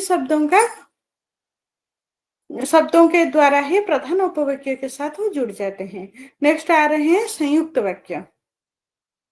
संयुक्त वाक्य में क्या है ना, दो दो सरल वाक्य को हमने किसी संयोजक के साथ जोड़ लेते हैं। इस प्रकार के वाक्यों को इसलिए कहा गया है ऐसे वाक्य जो दो या दो से अधिक सरल वाक्यों को मेल से बना हुआ है, उसे संयुक्त वाक्य बोलते हैं। संयुक्त वाक्य में प्रयुक्त सरल वाक्य या प्रधान उपवाक्य अपने आप में स्वतंत्र होते हैं।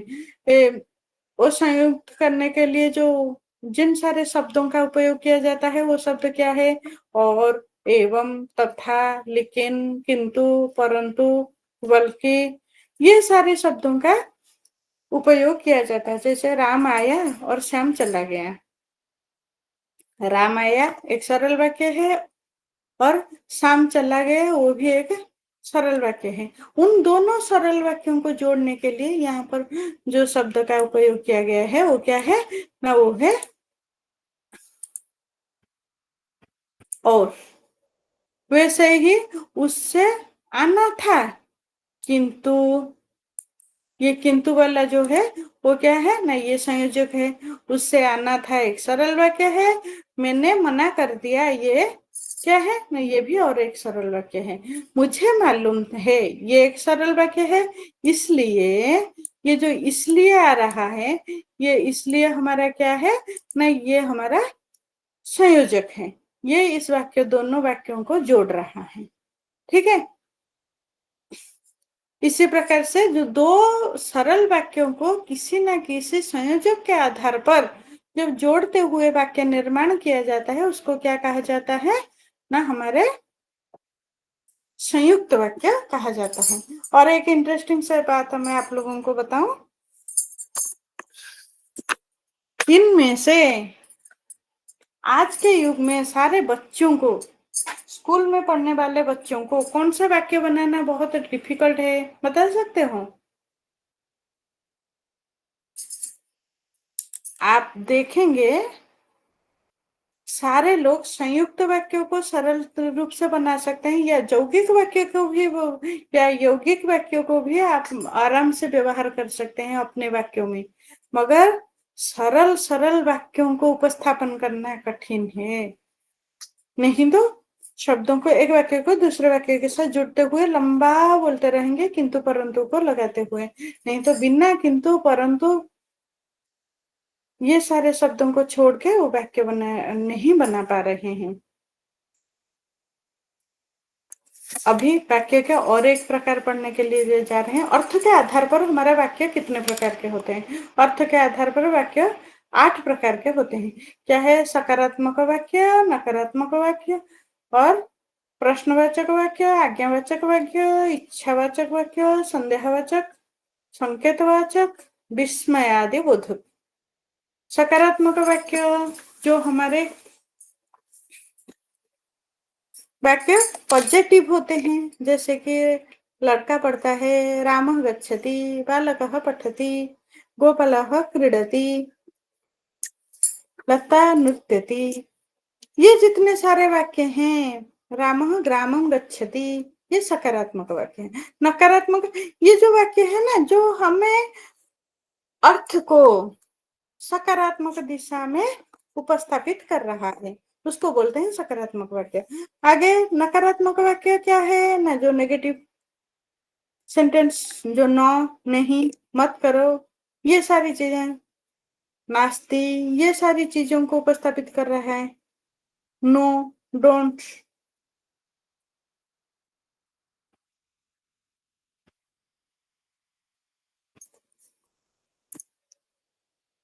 इसका उदाहरण हम ले सकते हैं ऐसे वाक्य जिससे नकारात्मकता का बोध होता है, उससे बोलते हैं नकारात्मक वाक्य। नकारात्मक वाक्य का उदाहरण, मैं आपकी एक ही बात नहीं मानूंगा,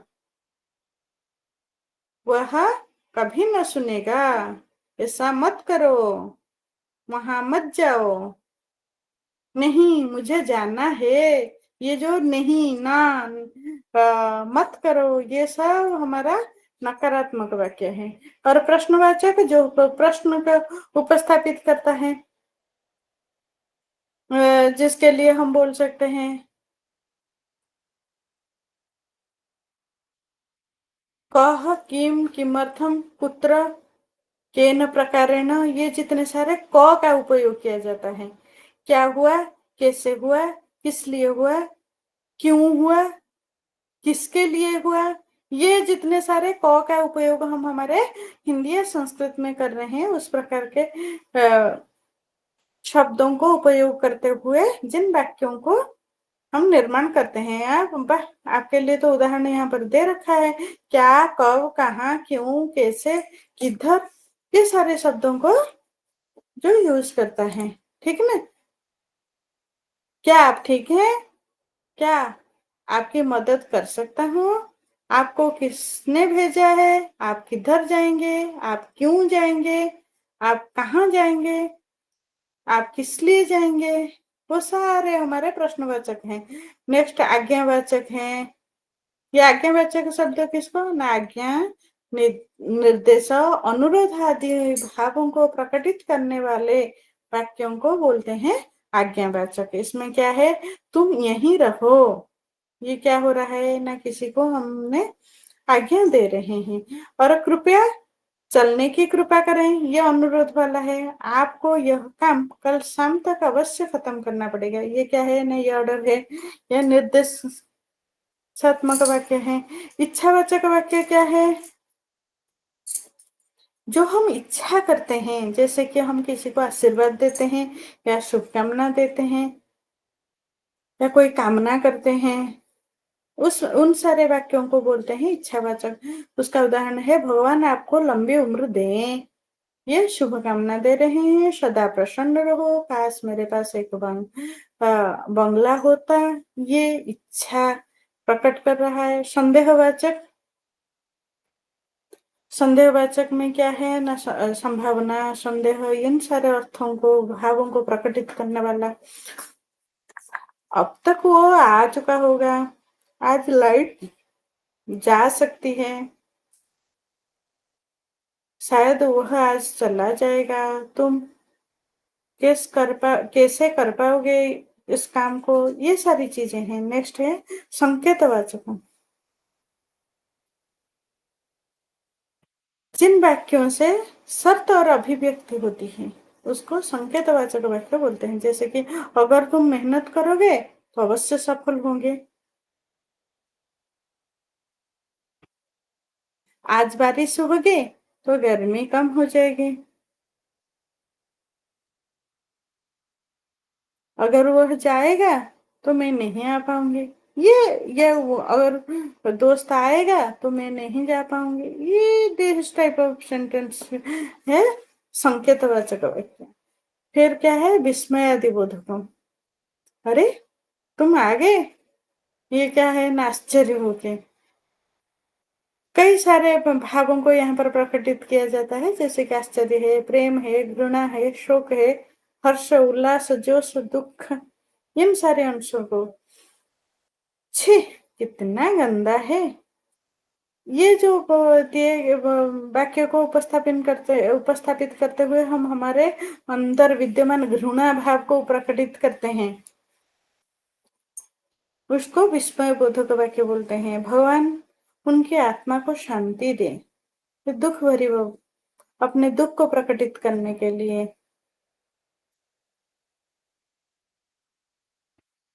मजेदार, ये खाकर मन तृप्त हो गया। किसी भी भोजन को खाते हुए हम लोग जब खुश हो जाते हैं उसको बोलते हैं। ये सारे विस्मय बोधक वाक्य हैं।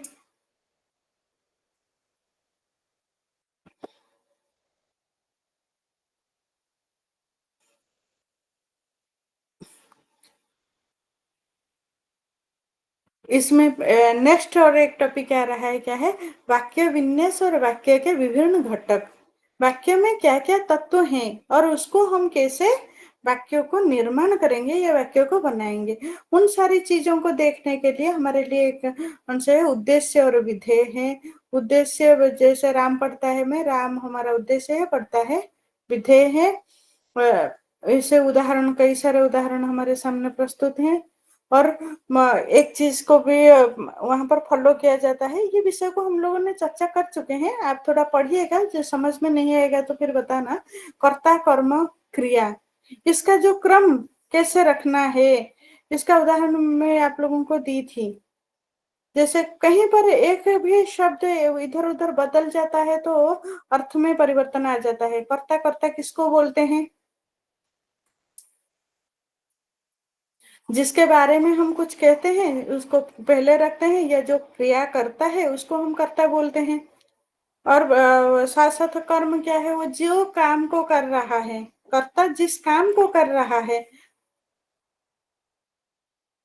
काम को करने के लिए जिसके ऊपर निर्भर करता है उसको कर्म बोलते हैं। जैसे कि राम पुस्तक पढ़ता है, ये राम है क्या है ना, वो करता है, वो काम को कर रहा है। कार्य क्या है ना, पढ़ना, वो क्या पढ़ रहा है, पढ़ने के लिए जो सहायता प्रदान करता है या जिसके ऊपर निर्भर करता है वो है पुस्तक, इसीलिए पुस्तक हमारा है।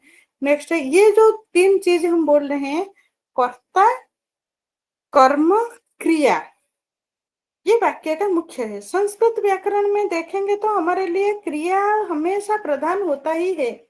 क्रिया को आधार करके सारे वाक्य में जितने सारे अंश हैं, सारे अंश कर्ता को केंद्र में लेते हुए जाते हैं। जब क्रिया को करने में जो प्रधान होता है वो हमेशा कर्ता ही होता है, वो प्रधान रहेगा। तो सारे वो कर्ता क्रिया को आधार करके ही हमारे संस्कृत व्याकरण में कारक का निर्धारण किया गया है। जो क्रिया के साथ सख्य संबंध नहीं रखता है उसको कारक पर्यायवाची नहीं लिया जाता है।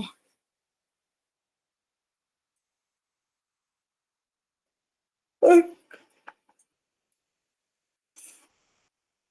वो तीन चीज हम लोगों ने उसका परिवर्तन के बारे में ही लिए थे, और साथ साथ हमारे कर्ता क्रिया कर्म काल में आने वाली चीज है उपवाक्य भी है। जो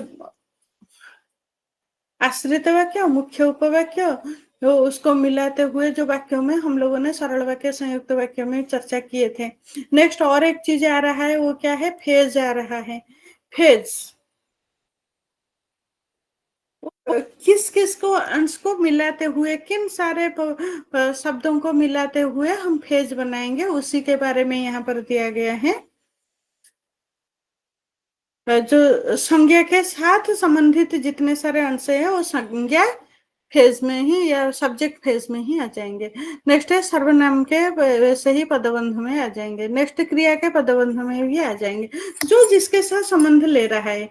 मैं पहले बता रही थी ना कि जो हमारे कर्ता के साथ संबंध नहीं रखता है, जैसे कि दशरथ के पुत्र राम, तो ये जो राम के साथ दशरथ के पुत्र, इसका संबंध किसके साथ है ना, राम के साथ है। तो ये राम के साथ ये सारी चीजें संज्ञा के पदबंध है। वैसे ही विरोध सर्वनाम के साथ तुम लोगों ने, यहाँ आने वाले में, ये सारी चीजें सारे संबंध रखने वाले अंश है। क्रियापद क्रिया के साथ संबंध रखने वाला, जो विशेषण पद के साथ संबंध, सुंदरी बालिका, तो ये एक एक फेज बनेंगे, उस प्रकार के फेज बनाए गए हैं वाक्यों का। नेक्स्ट है निकटस्थ अव्यय विश्लेषण, पास में रहने वाले अंश का विश्लेषण करना है। जैसे कि ये फेज को दिया गया है, a white dog barked at the women. इसमें क्या है ना, ए व्हाइट डॉग, ये टोटल एक फेज है। नेक्स्ट है बार्क्ड एट द वोमेन, ये एक फेज है। यहाँ पर ये जो ए व्हाइट डॉग पार्ट है वो क्या है ना, ये हमारे नाउन के साथ होने के साथ ये नाउन फेज है। और यहाँ पर बार्क्ड क्या है ना, वर्ब होने के कारण ये सारा बार्क्ड एट द वोमेन, ये पूरा भर फेज है। फिर भी ये जो ए व्हाइट डॉग है उसमें से भी और फेज डिवाइड हुआ है।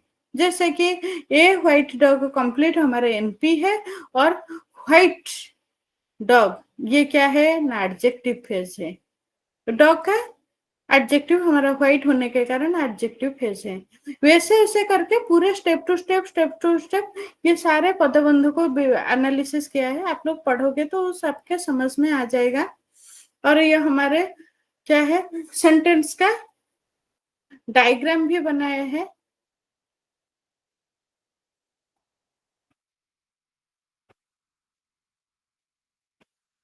मैं वही सोच रही थी ये किसका दिया है, ब्लूमफील्ड का ही दिया हुआ है। आप लोगों ने इस चीज को थोड़ा सा समझोगे, समझ में नहीं आएगा तो फिर मुझे बताना, मगर इसमें समझने वाली चीज ज्यादा कुछ नहीं है। वही चीज यहाँ पर जो एनालिसिस किया हुआ है, हर एक फेज को अलग अलग अलग अलग करके पूरा ले लिया है, वही चीज को एक ट्री के हिसाब से या डायग्राम के हिसाब से प्रेजेंट किया हुआ है। इसी के साथ साथ हमारा क्या है ना, वाक्य विज्ञान भी खत्म हो रहा है। इससे और आगे हम बढ़ेंगे किसके लिए ना, हमारा अर्थ विज्ञान। ध्वनि विज्ञान से लेकर हमारा जो मूल और मौलिक या प्राथमिक लक्ष्य है किसी भी भाषा के नाम से नामित करने के लिए जिस अंश की आवश्यकता है वो है अर्थ। ये शब्द और अर्थ के बीच में हमारा जो संबंध है वो संबंध बहुत गहरा संबंध है, जिसको हमारा शरीर और आत्मा इन दोनों के बीच में होने वाले संबंध के वो भी बता सकते हैं। उस प्रकार के संबंध को उपस्थापित करने वाला अंश है, जिसमें क्या है ना, शब्द शरीर होता है और अर्थ उसकी आत्मा है। ये ध्वनि विज्ञान हो, पद विज्ञान हो या हमारा वाक्य विज्ञान हो, ये सारी चीजें हमारे किस क्या है ना, हमारे शरीर ही है। किसी भी भाषा के शरीर ही होते हैं। शरीर जो हमारे भाषा का बाह्य रूप है, जो विश्लेषण किया हुआ अंश है, मगर उसका अंतर्निहित अंदर की जो चीज है वो आत्मा है, जो लोगों के विषयों को समझ आता है, वो है अर्थ। क्लियर। ये अर्थ क्या है, अर्थ के लिए क्या कहा जाता है, कहाँ से इसकी चर्चा हुई है, ये सब हमारे वास्तविक में या अर्थ विज्ञान के इतिहास में दिया गया है। जो जास्कर हैं हमारे निरुक्त के रचनाकार हैं, वही पहले शब्द और अर्थ के बीच में संबंध को उपस्थापित किया गया है किए हैं। और इसके साथ साथ हमारे पाणिनि व्याकरण में भी कई सारे सूत्र उपलब्ध होते हैं, जैसे कि अर्थवदहा दूर प्रत्यय प्रातिपदिकम करके एक सूत्र का उपस्थापन किया जाता है, तो वो हमारे अर्थवत अधातु अप्रत्यय, ये सारे जो हैं वो हमारे प्रतिपदिक में आते हैं, जिसमें अर्थ हमारा मुख्य ही है, पहले उसी को ही उपस्थापित किया गया है, इस चीज को बताया जाता है। उसी प्रकार चास्क ने भी अपने ग्रंथों में लिखे हैं, अर्थ नित्य परीक्षित उस अंश को उपस्थापित करते हैं। और ये अर्थ क्या है, उस चीज को जानने के लिए सबसे बेस्ट चीज हम बोल सकते हैं किसका,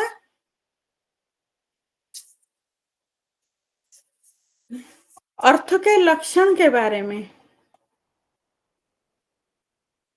जिसमें कहा गया है अर्थ के शब्द के द्वारा जिस अर्थ की प्रतीति होती है उसको अर्थ कहते हैं। ये अर्थ को उपस्थापित करने वाले हमारे कौन है ना, हमारे भर्तृहरि हैं, जो ये शब्द और अर्थ के संबंध को हमारे व्याकरण या हमारे दर्शन के विचार अंतर्गत विषय को लिया गया है। ये हमारे जितने सारे दार्शनिक ग्रंथ हैं, सारे ग्रंथों में इसी के बारे में ही बहुत सारा चर्चा किया गया है। जैसे कि न्याय शास्त्र में देखो, महाभाष्य में देखो, या हमारे व्याकरण के वाक्य पद्य में देखो, या किसमें न्याय शास्त्र में, मीमांसा शास्त्र में देखोगे, वहां पर वो उन सारे दर्शनों में बहुत सारे अंश में शब्द और अर्थ, अर्थ और शब्द, उनके बारे में ही ज्यादा चर्चा किया गया है। तो ये देखो आ गया है मीनिंग, इस चीज को स्पष्ट करने के लिए भर्तृहरि ने संक्षेप में एक सिंपल सी बात बताई है, शब्द के द्वारा जिस अर्थ की प्रतीति होती है उससे ही अर्थ कहते हैं। ठीक है, ये अर्थ ज्ञान करने की प्रक्रिया प्रक्रिया के बारे में मुख्य रूप से दो प्रक्रिया को बताया गया है, एक है आत्म प्रत्यक्ष, दूसरा है पर प्रत्यक्ष। आत्म प्रत्यक्ष मतलब स्वयं स्वानुभव के माध्यम से ही उसको प्राप्त करना है। इस चीज को आत्म प्रत्यय में भी दो अंश आते हैं, क्या क्या है, मैं स्वयं व्यक्ति प्रत्यक्ष रूप से जिन सारे अर्थ को ज्ञान करता है उसको बोलते हैं आत्म प्रत्यक्ष। वो भी दो प्रकार के हैं, एक है इंद्रिय जन्य, दूसरा है अतीन्द्रिय जन्य। इंद्रिय जन्य का कहने का अर्थ क्या है ना, हमारे जो इतने सारे बाह्य इंद्रिय हैं, सारे इंद्रियों के माध्यम से हमें जो ज्ञान प्राप्त होता है और जिन सारी चीजों को हम प्रत्यक्ष करते हैं उसको बोलते हैं, वो उसी शब्द का अर्थ है, ये हम मानते हैं। और हमारा क्या है, दूसरा है जो अतीन्द्रिय जन्य, मतलब बहुत सारे ऐसे भाव है जो हमारा अंदर है, उस चीज को हमें ज्ञान करने के लिए, उनके अर्थों को हमें ज्ञान करने के लिए अतीन्द्रिय जन्य ज्ञान की आवश्यकता पड़ती है। बहेंद्रियों में हम कोई भी चीजों को ले सकते हैं, जितनी सारी चीजें, किसी चीज को सूंघ लिया है, कुछ चीज को हमें खा के देख लिए हैं कि ये खट्टा है, मीठा है, या जो भी है, ये फल है या ये सब्जी है या चावल है, जो सारी चीजों को खाते हुए, पीते हुए, देखते हुए, सूंघते हुए या छूते हुए ज्ञान को हम हमारे अंदर लेते हैं या अर्थ को अंदर लेते हैं, उसमें से होता है। अतीन्द्रिय में क्या है ना, भूख का अनुभव करना, ये स्वतः हमारे अंदर से होता है। ये जो प्रतिक्रिया हमारे अंतःकरण में होता है उससे हमें पता चलता है कि नहीं, ये भूख है, भोजना भाव जनित क्रिया।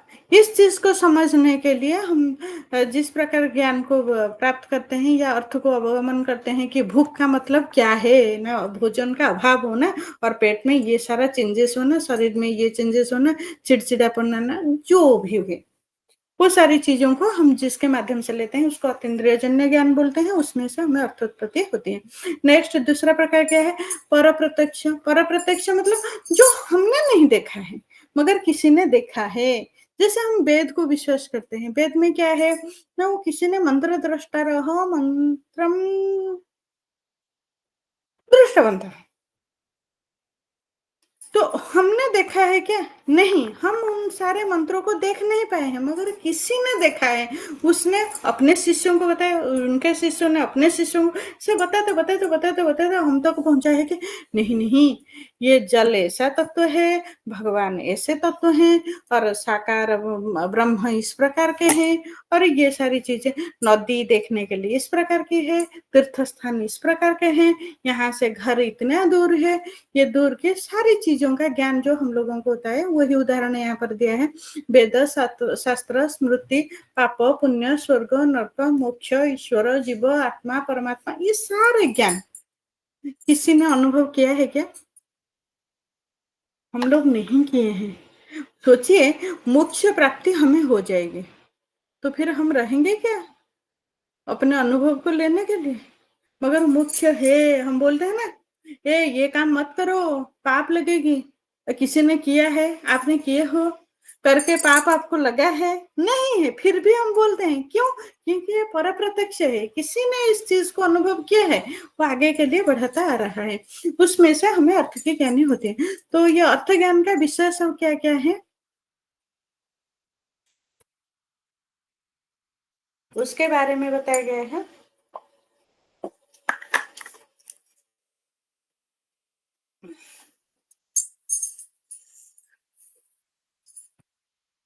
तो अर्थ ज्ञान करने के लिए हमारे लिए क्या है ना, जो उपयोगी नियम जितने सारे रहेंगे, बुद्धि नियम या ध्वनि नियम रहेगा,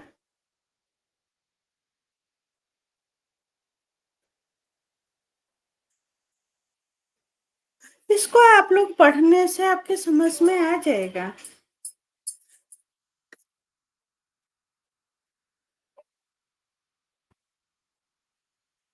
कई सारे उदाहरण यहाँ पर उपस्थापित किया गया है।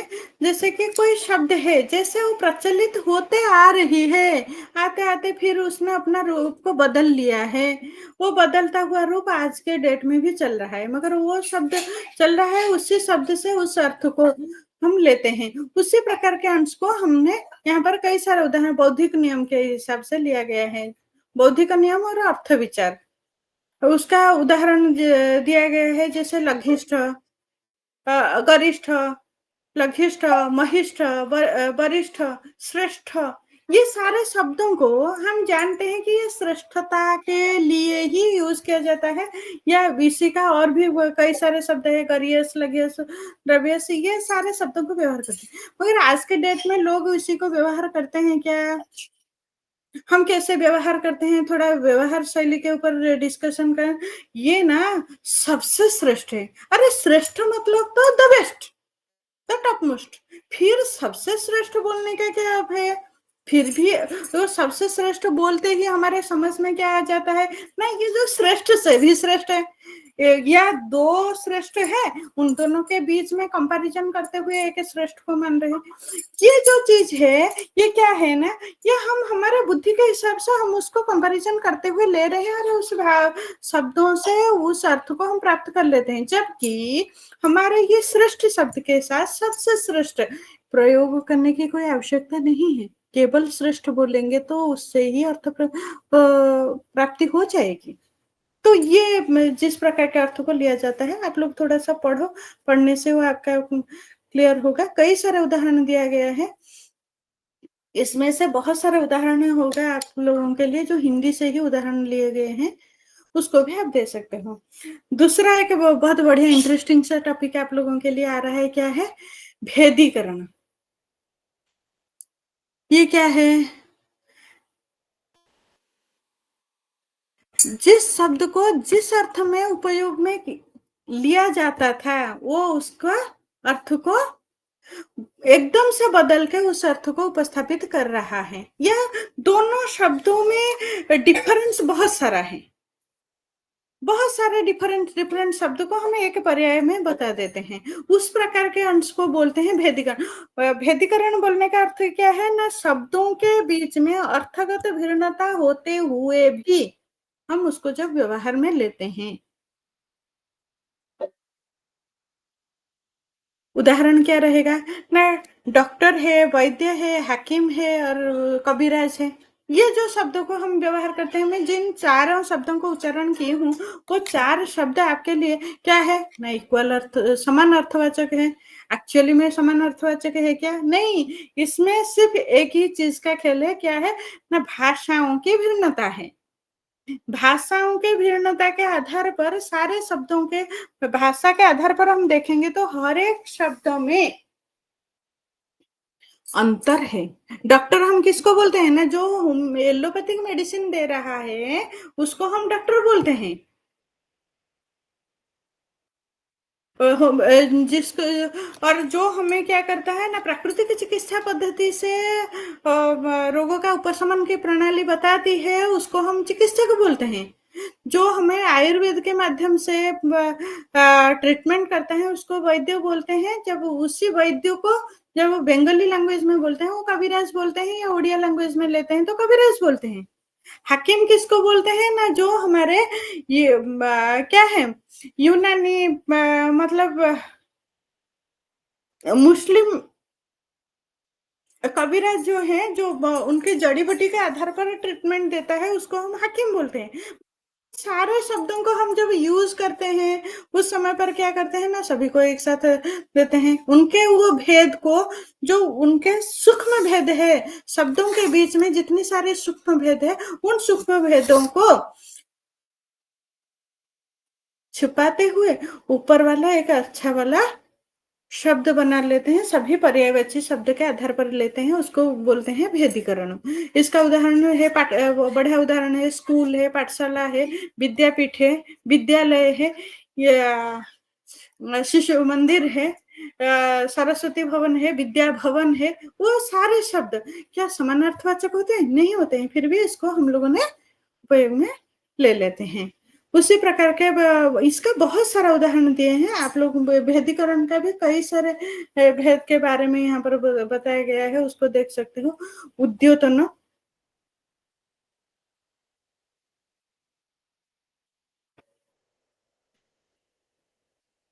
उद्योतन का क्या है ना, जो हमारे संस्कृत व्याकरण में प्रयोग किया जाता है स्त्रीलिंग शब्द। तो नॉर्मली हम लोगों को पता है जो स्त्रीलिंग, स्त्रीलिंग क्या है, यद्यपि शब्दों का लिंग के आधार पर विचार किया जाता है संस्कृत व्याकरण में, फिर भी वो धीरे धीरे जब आ जाता है हमारे हिंदी तक पहुंचा है, उसने क्या किया है ना, सारे शब्दों को, जो आकार इकार वाले शब्द है उसका शब्दों के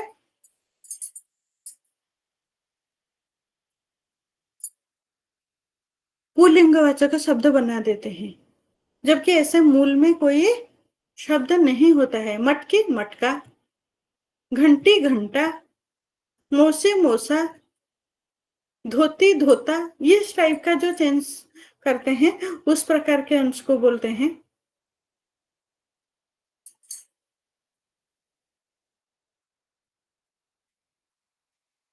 इंग्लिश में भी ऐसे बहुत सारे शब्द होते हैं जिसको यूज किया जाता है।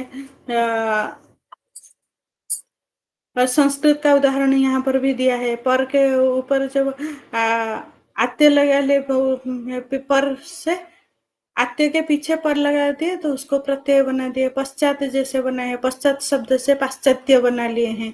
दक्षिण शब्द से दाक्षिणात्य बना लिए हैं। पर्वत अंचल से, पर्वत अंचल को हम क्या बोलते हैं, पर्वतीय होना चाहिए, वो पार्वत्य करके बोल देते हैं। वो सारे शब्द जो बन रहे हैं वो सारे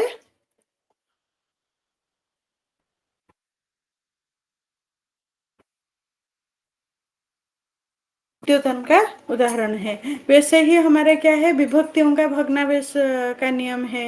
कई जगहों पर क्या जाता है, मिथ्या प्रतीति भी की जाती है, वो भी एक प्रकार का भेद है।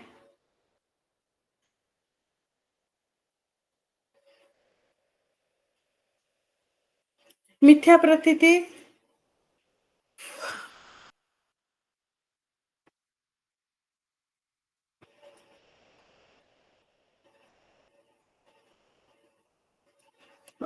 उपमान का नियम भी है, नए लाभ भी है। कुछ शब्द है जो धीरे धीरे वो चले गए हैं और उनके जगह पर उसको बदलता हुआ कोई नया वाला हिंदी भाषा या किसी भी भाषा के शब्द हम बना लेते हैं, वो वाला अंश भी रहता है। अनुपयोगी रूपों का विनाश भी होता है। जो उपयोग में नहीं आ रहे हैं उसको हम लोगों ने धीरे धीरे भूल जाते हैं, उस शब्दों का विलुप्त हो जाता है, वो वाला अंश है। अर्थ परिवर्तन की दशा क्या क्या है उसके बारे में भी दिया गया है। ये सब पढ़ने से आप लोगों को क्लियर हो जाएगा। उसके आधार पर क्या है, अर्थापकर्ष है। अर्थापकर्ष कहने का मतलब है कि ऐसे कुछ शब्द है जिन शब्दों का अर्थ पहले अच्छे अर्थ में आते थे, मगर वो धीरे धीरे धीरे धीरे बदलते हुए अभी कोई दूसरा अर्थ को वो ले लिया है। उस प्रकार के शब्दों को लेते हैं। उसका कई सारे कारण होता है, कोई अतिशयोक्ति किया जाता है, या किसी में शब्दों का आगमन निगमन कर लेते हैं, या लोगों के भाषाओं में धीरे धीरे परिवर्तित होते होते वो वाला रूप को वो पहुंच जाता है। जैसे इसका उदाहरण हमारे डे टू डे लाइफ में कॉमनली हम लोग यूज करने वाले शब्द है, जैसे साहस एक शब्द है, ठीक ना। वो साहस शब्द को पहले व्यवहार किस लिए किया जाता था। आज के युग में हम लोग किस लिए साहस शब्द को यूज करते थे ना, यूज कर रहे हैं कि बहुत स्ट्रांग होगा, जो बहुत धैर्यशाली होगा, बलशाली होगा, उसको हम बोलते हैं। सिर्फ बल नहीं, बल के साथ मानसिक बल में वो स्ट्रांग होगा, उसी प्रकार के बोल्ड पर्सन को हम साहसी बोलते हैं। मगर वही साहस का जब प्रारंभ हुआ था वो शब्द, वो किस प्रकार का शब्द था, ना एक नकारात्मक अर्थ में लिया जाता था। जैसे और एक इसका उदाहरण हम दे सकते हैं, भाई, भैया। भैया शब्द को जो हम यूज करते हैं, भैया का मतलब क्या है। अब भैया शब्द को उत्तर प्रदेश में क्या बोलते हैं, ये भाई के लिए यूज किया जाता है, मगर वही महाराष्ट्र के लोग उस शब्द को हट्टा कट्टा उत्तर प्रदेश से किसी नौकर के लिए इस शब्द को व्यवहार करते हैं। ये जो अर्थ में विकृत भाव आ गया है वो उसी में आते हैं। नेक्स्ट है अर्थोपदेश। अर्थोपदेश मतलब कोई शब्द ऐसा है जो बोलने के लिए अच्छा नहीं लगता था, मगर उसी शब्द में जोड़ता हुआ और कुछ हमने शब्द अच्छा वाला शब्द लगाते हुए उसको यूज कर लेंगे। जैसे शौच जाना, ये वाला शब्द को हम day to day daily use करते हैं, रिफ्रेश होने के लिए इस शब्द को यूज करते हैं, मगर वही चीज ये शौच शब्द कहाँ है यार, उसी से ही ये बन गया है। आगे के लिए जैसे मृत्यु के लिए दुख भरी विषय है, इसलिए मृत्यु बोलेंगे अच्छा नहीं लगेगा, स्वर्गवास हो गया, पंचतत्व प्राप्ति हो गया, या गंगा लाभ हो गया, इस प्रकार का अर्थोपदेश का उदाहरण है। अर्थोत्कर्ष इसी का, अर्थापकर्ष का विपरीत है। अर्थ का मूर्तिकरण, अमूर्तिकरण, ये भी एक कारण है। अर्थ संकोच, ये भी और एक कारण है। ऐसे करके ये अर्थ विज्ञान में कई सारी चीजें हैं। और साथ साथ हाँ, एक मुख्य अंश है क्या है ना आपका, ये सब छोटे छोटे कारण आप लोग पढ़ के कर सकते हो। शब्द और इसके भेद है। शब्द शक्ति का स्वरूप के बारे में भी कहा गया है। शब्द शक्ति स्वरूप, शब्द कैसे उसी अर्थ को उपस्थापित कर रहा है, उसमें क्या अंश होने पर वो निर्धारित अंश को उपस्थापित करेगा। जैसे कि कुंभ, कुंभ का, वो कुंभ शब्द है तो उसमें कुछ शक्ति है, जो वो मिट्टी में बनाया हुआ उसे पात्र को ही समझा जाता है। उस विषय के बारे में बताया गया है। ये विषय अच्छा है, आप लोग पढ़ के भी इसको क्लियर हो सकते हो। हाँ, ये वाला पार्ट भी अच्छा था। ये हमारा आगे भी आ जाएगा, शब्द शक्ति वाला अच्छा है। वही जो मुख्य अंश है, जो किसी शब्द का अर्थ को प्रतीत करने के लिए किसके ऊपर बल दिया जाता है। यद्यपि शब्दों का अर्थ हमारे यादृच्छिक होते हैं, फिर भी उसमें कई सारे ऐसे मुख्य अंश होते हैं जिसको उपस्थापित करने में वो सहायता देते हैं। इसी के साथ ये हमारा पद विज्ञान, वाक्य विज्ञान और अर्थ विज्ञान हो गया है। अर्थ के ऊपर थोड़ा सा रहा है, आप लोग पढ़िए। समझ में नहीं आएगा तो फिर बताइएगा, फिर मैं आप लोगों को क्लियर करूंगी। आपका कुछ डाउट है तो पूछ सकते हैं।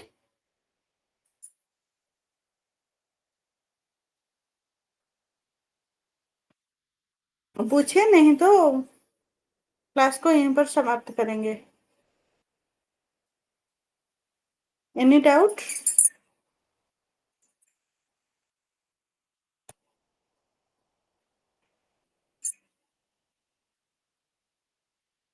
No doubt. तो इसको पढ़िए।